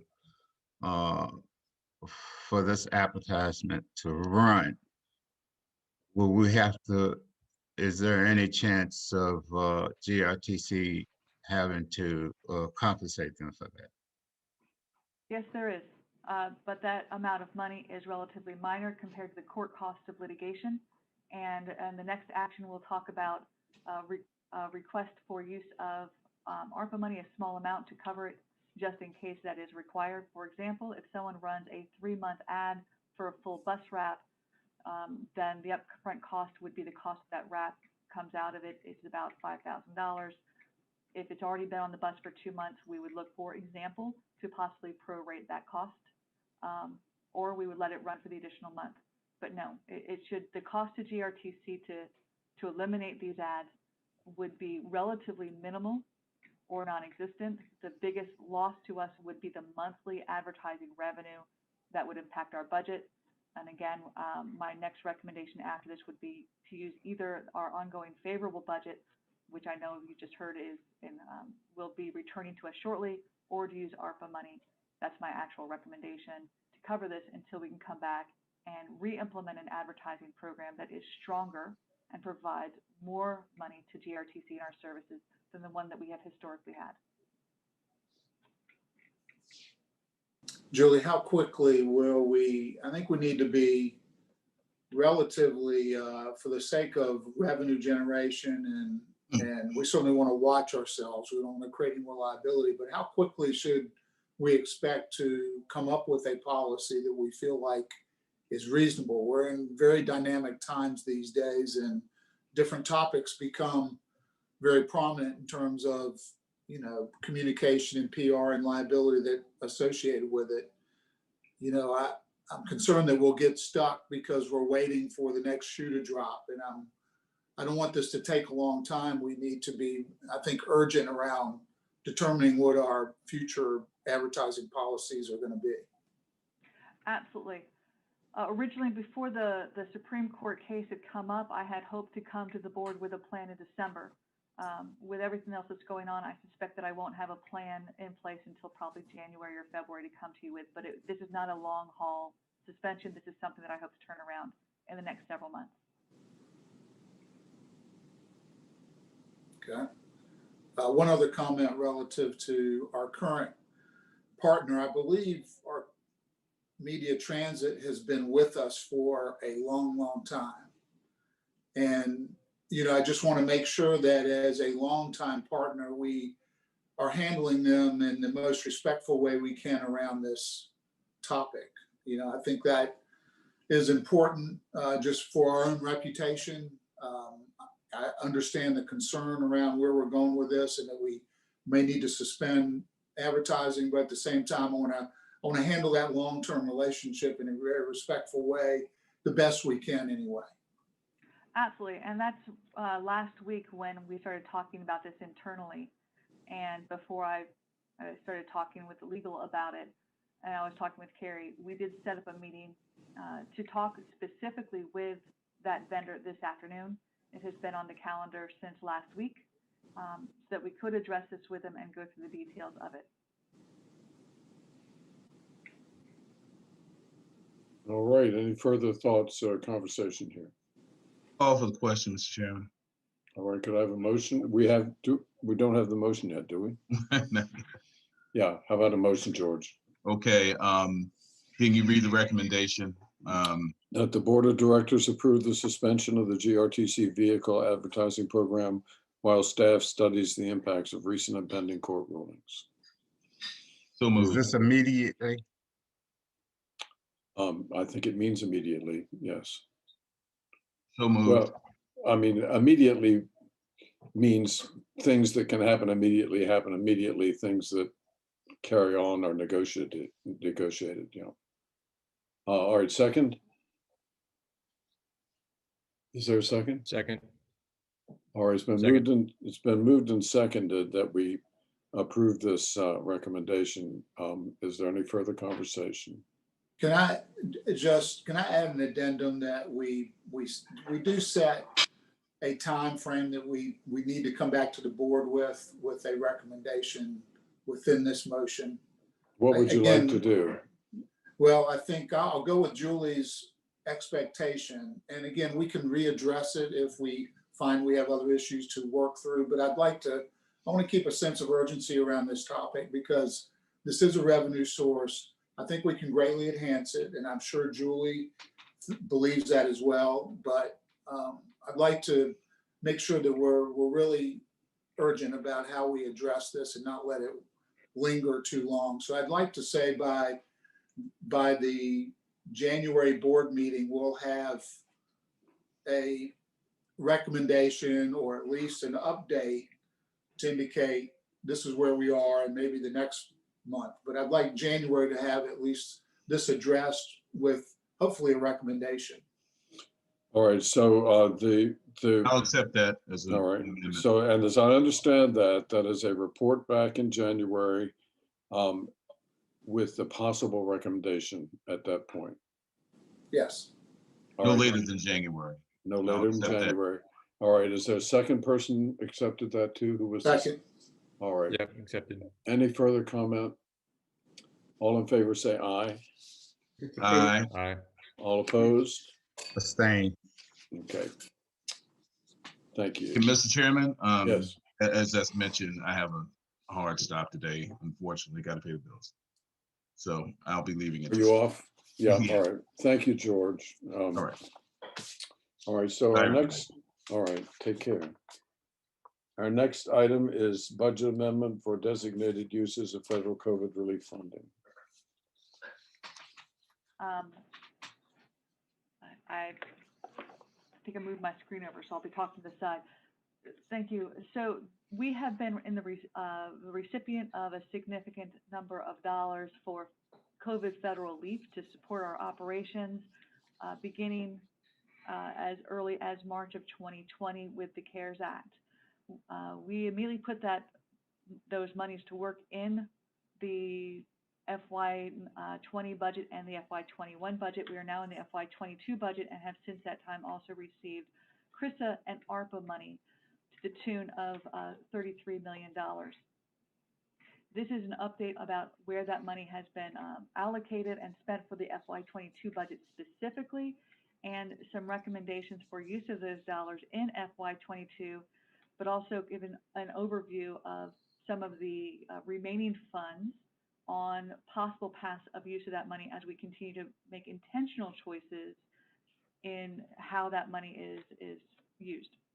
So very quick update, CARES Act was $32.2 million. The majority of that money was used in FY20 and 21 for the support of operations. The remaining money was approximately $3.2 million, which you can see here under the FY22 approved CARES Act, CRRSA, and ARPA fund support. We approved, you approved the remaining use of that money in the FY22 budget for the ongoing use of zero fares. You also approved the use of the CRRSA money or federal relief money in general to support the media campaign and the recruitment pay for staff shortages. 400,000 of that, you might recall, went specifically to the media campaign, which we've been using, and $1 million of that for recruitment pay and the staffing shortage and all of the different training and initiatives that have gone into reversing the trend for our operating. We put approximately $1.9 million towards the ongoing cleaning and sanitation of the fleet. And we also had another amount of the ARPA money, about approximately $3 million for the ongoing support of the zero fares in FY22. So that alone would use up the entirety of the CARES Act money and all the CRRSA money and start using the ARPA money. Before we use too much of the ARPA money, it is prudent to look at all the money and all the potential uses. Previously, I provided a list of priorities that we were reviewing and recommending. with the understanding that prior to the use of any of those dollars, we would come back to the board with more detailed analysis on each of those, or a recommendation for how to move forward and provide you the information so that you could make decisions on the use of it. But all of these are board level decisions. So with that, the remaining use of the ARPA money, in black are the ones that I'm specifically asking the board to consider today. And the gray are the ones that we are continuing to study moving forward in FY 22, 23, or 24. Some of these may or may not continue to be relevant. Some of them will likely be altered as we provide some new information. So to start with the ones that I'm recommending, we had talked earlier this board meeting, I promised we would get back to it, on how we are reversing the trend of losing staff this fall due to retirements and to possible vaccine mandates. The recommendation is to use approximately $3.5 million of ARPA fund to be able to address these issues. Specifically, a little over $500,000 would be used specific to the vaccination program to allow for sick pay on the day after vaccines or bonuses, and also to allow for a vaccine bonus to be given to people who are fully vaccinated and receive also the booster shot. Originally, we were looking at a one-time bonus. I was going to recommend a one-time bonus specifically for the vaccine itself, have since shifted that to make a recommendation that employees who have received a full vaccination be eligible for a pay of $500 bonus, and those who are then move on and get the booster shot can receive another $500. They would also receive a day of sick time the day after the vaccine and the day after the booster, because we do know that some people who get the shot do have some side effects and need to stay home. The other $3 million associated with this item would be specific to a retention/appreciation discretionary bonus. In FY20, when the CARES Act money came out, we did a very quick turnaround on appreciation pay that was for the first 3 to 4 months of the COVID virus. There were two that were put out there. The first was was a small amount that was within the discretion of the CEO, and the second was a larger amount that was approved by the board. Both were in total approved by the board. In FY21, the board also approved the use of $2 million of CARES Act funding, also which is continuing to be reported out by our CFO, John. That was $2 million that was put out in FY21, and it was based on hours worked over the course of the entire year for appreciation for all the work and the stress that our team put in during the COVID pandemic, and for the overtime they put in. The recommendation here is that we would put in $3 million as opposed to $2 million, knowing that we continue to have burnout and that we have staff who are looking to retire, and that we are also giving a significant amount of money to new hires. This $3 million would provide an equitable and fair balance to show our appreciation to our ongoing operators over the course of this year, and hopefully encourage some of our retirees to stay with us for a few more months while we regain our operator staffing position. The second line item is for the possible advertising revenue loss that we just talked about in the prior one. Looking at the advertising loss of approximately $30,000 a month of the net, we've already are past the first 2 months. If this were to be maintained for the course of the entire fiscal year, I would not expect our loss to be greater than $250,000, which is why that's in there as a worst case. It's also in there for FY23 and 24 should this be an ongoing issue. I do not expect it to be. Again, that was just me being way conservative, a worst case scenario. All I'm asking for is a cap at FY22, which I expect would actually be significantly less than that. And then we would reconsider the FY23 and 24 placeholders for use on other priorities. Going through the rest of the gray items, the fair collection studies and analysis report, again, I'm not asking for your approval of this at that time. When we move forward with the zero fare policy or decision to go after the DRPP TRIPS program with the support of VCU and the City of Richmond, there was also discussion that while we look at maintaining zero fares during the study period, We would also do analysis and studies of other fare collection systems, policies, procedures, and analysis of the impacts of the fare systems on our region. This money is set aside or proposed to be set aside so that we can adequately look at all aspects of fare collection during that 3-year period, starting in FY22. The FY23 and 24 would be maintaining the employee recruitment program that we are seeing being so successful between advertising, training, and retention bonuses and hiring bonuses, setting aside $3.5 million for FY23 or 24, again, as a placeholder. We also are asking to set aside a consideration of several years of dollars for technological improvements we need for the efficiency of our system. We've discussed before about a contract we have out now, a proposal we have out now for ERP, which is the Enterprise Resource Program that will help elevate our financial as well as our human resources programming, EAP, which is Enterprise Asset Program to manage it, and other technology needs to move us away from outdated and Excel level management of our programs. So that's a set aside for that too. Until we get those proposals in and we look at the broad spectrum, we won't know exactly what that is. So that is a highly conservative value. I expect that to come in much lower than that. Communication technology staff has also prior reported out that they're looking at communications on board of our vehicles, as well as stop levels for next bus communications, detour communications, and other technologies. We're piloting that now.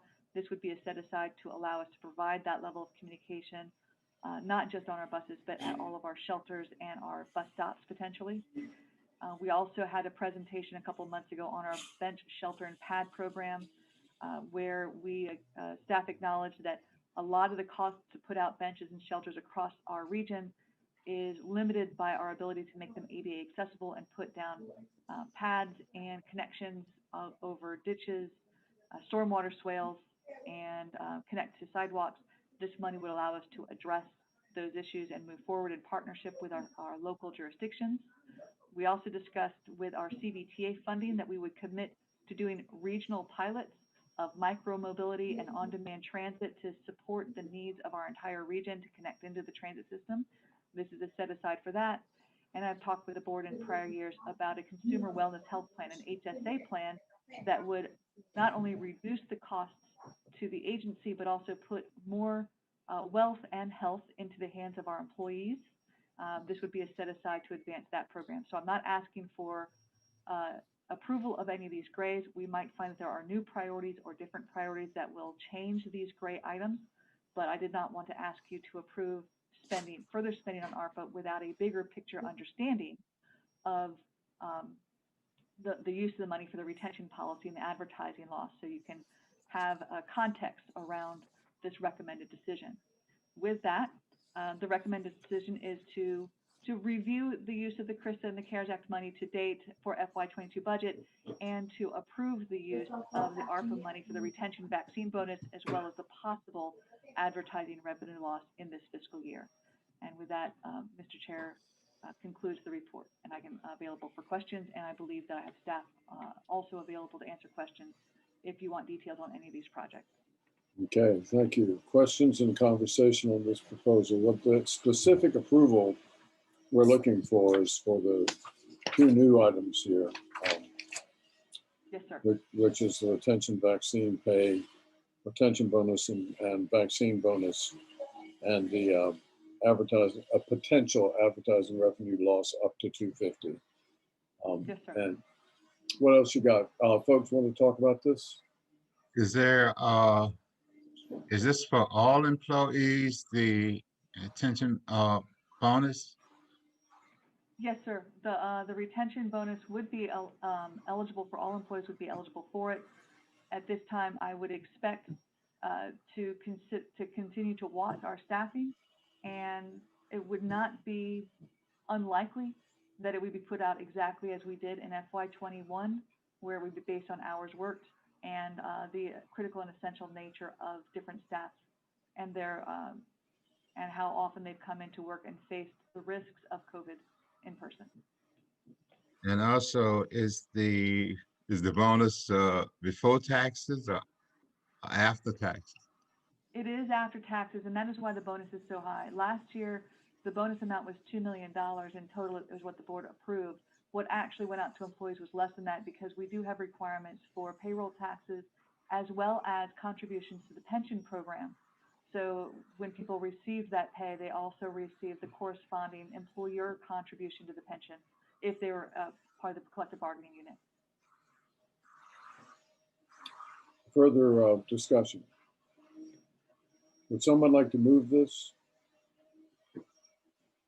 Well, the total amount we're talking about that's going to be moved at this point is 13.4 million approximately. I'm sorry, we're moving the approval of the FY22 retention vaccine pay and the set aside of up to $250,000 for advertising revenue loss.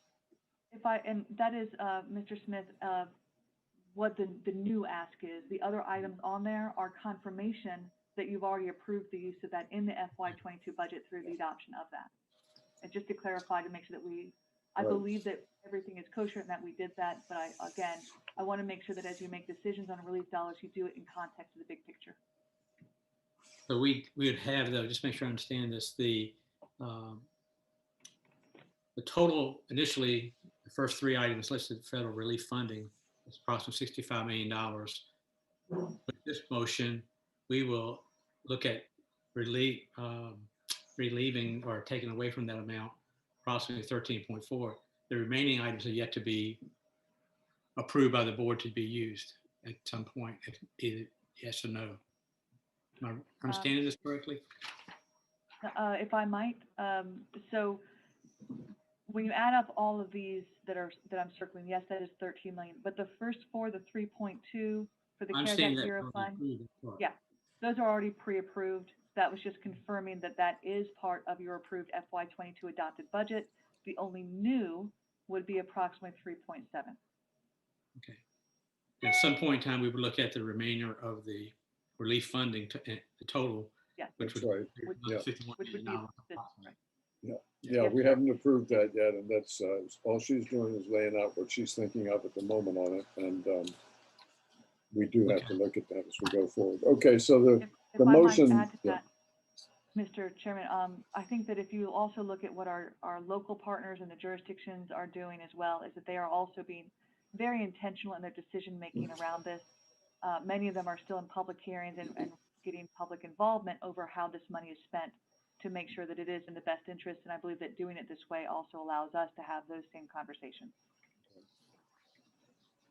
I understand the process we're going through. I just want to understand what was remaining. We may have to look at to the release of those funds being used. Yeah, I think that $21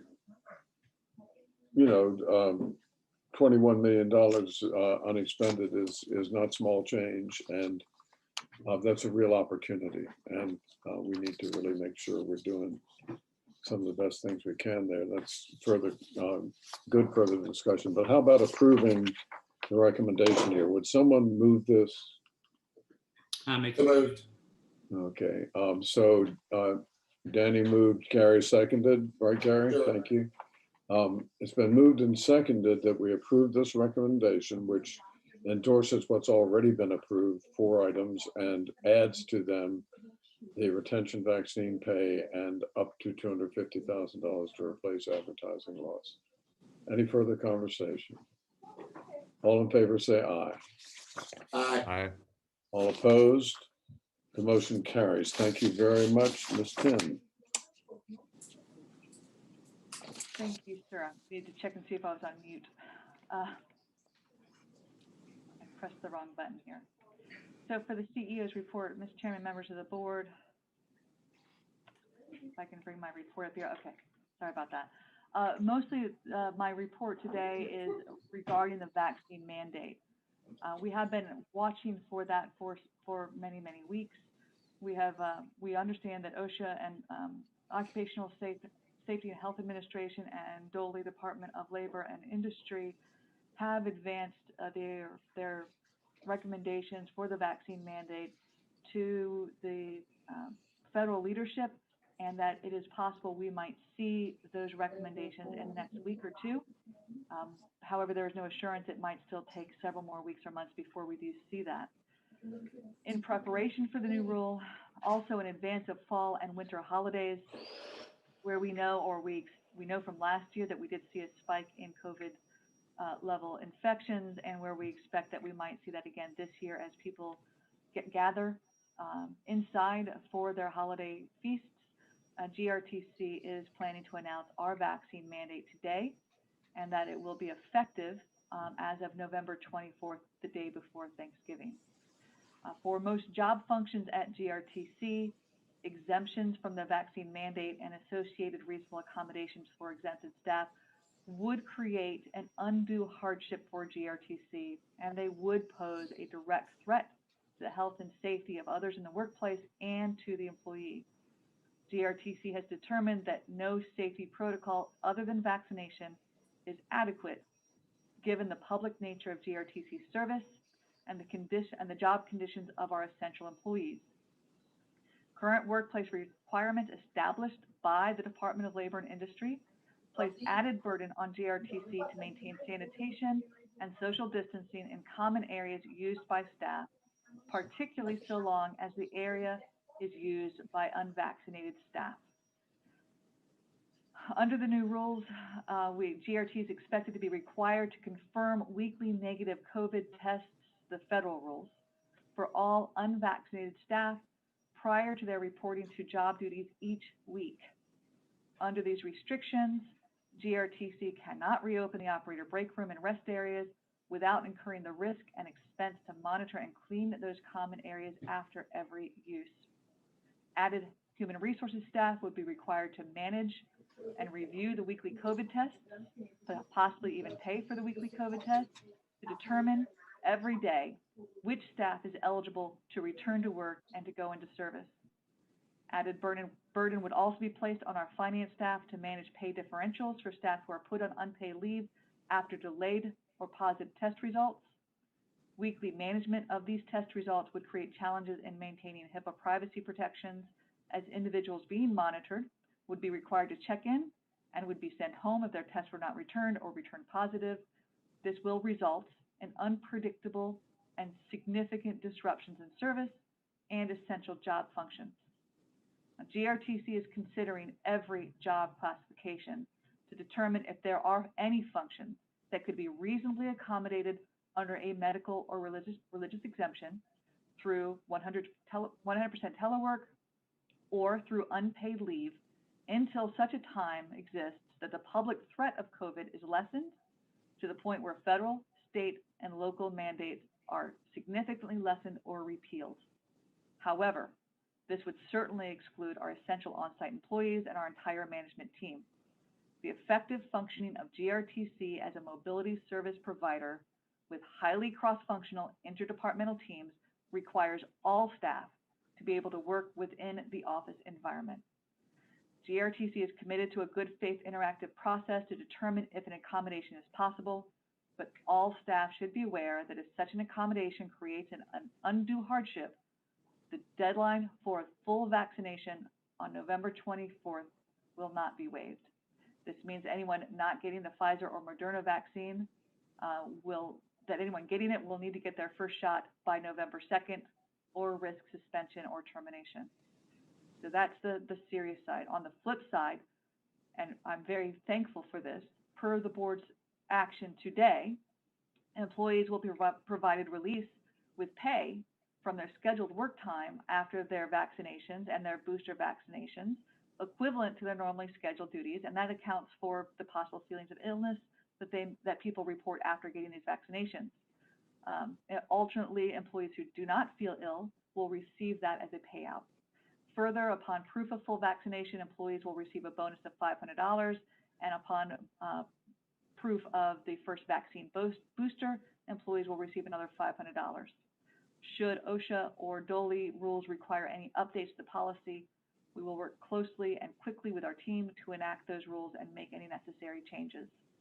I also want to thank the board for the approval of the next round of discretionary staff appreciation pay for FY22. I heard from many of our team how much they greatly appreciated the bonuses in FY20 and FY21. It was greatly appreciated, and with your approval, this bonus could be as much as 50% greater than the last one, and our team deserves every cent. Finally, I did want to remind the board that starting in January, we will likely be required to be meeting back in person.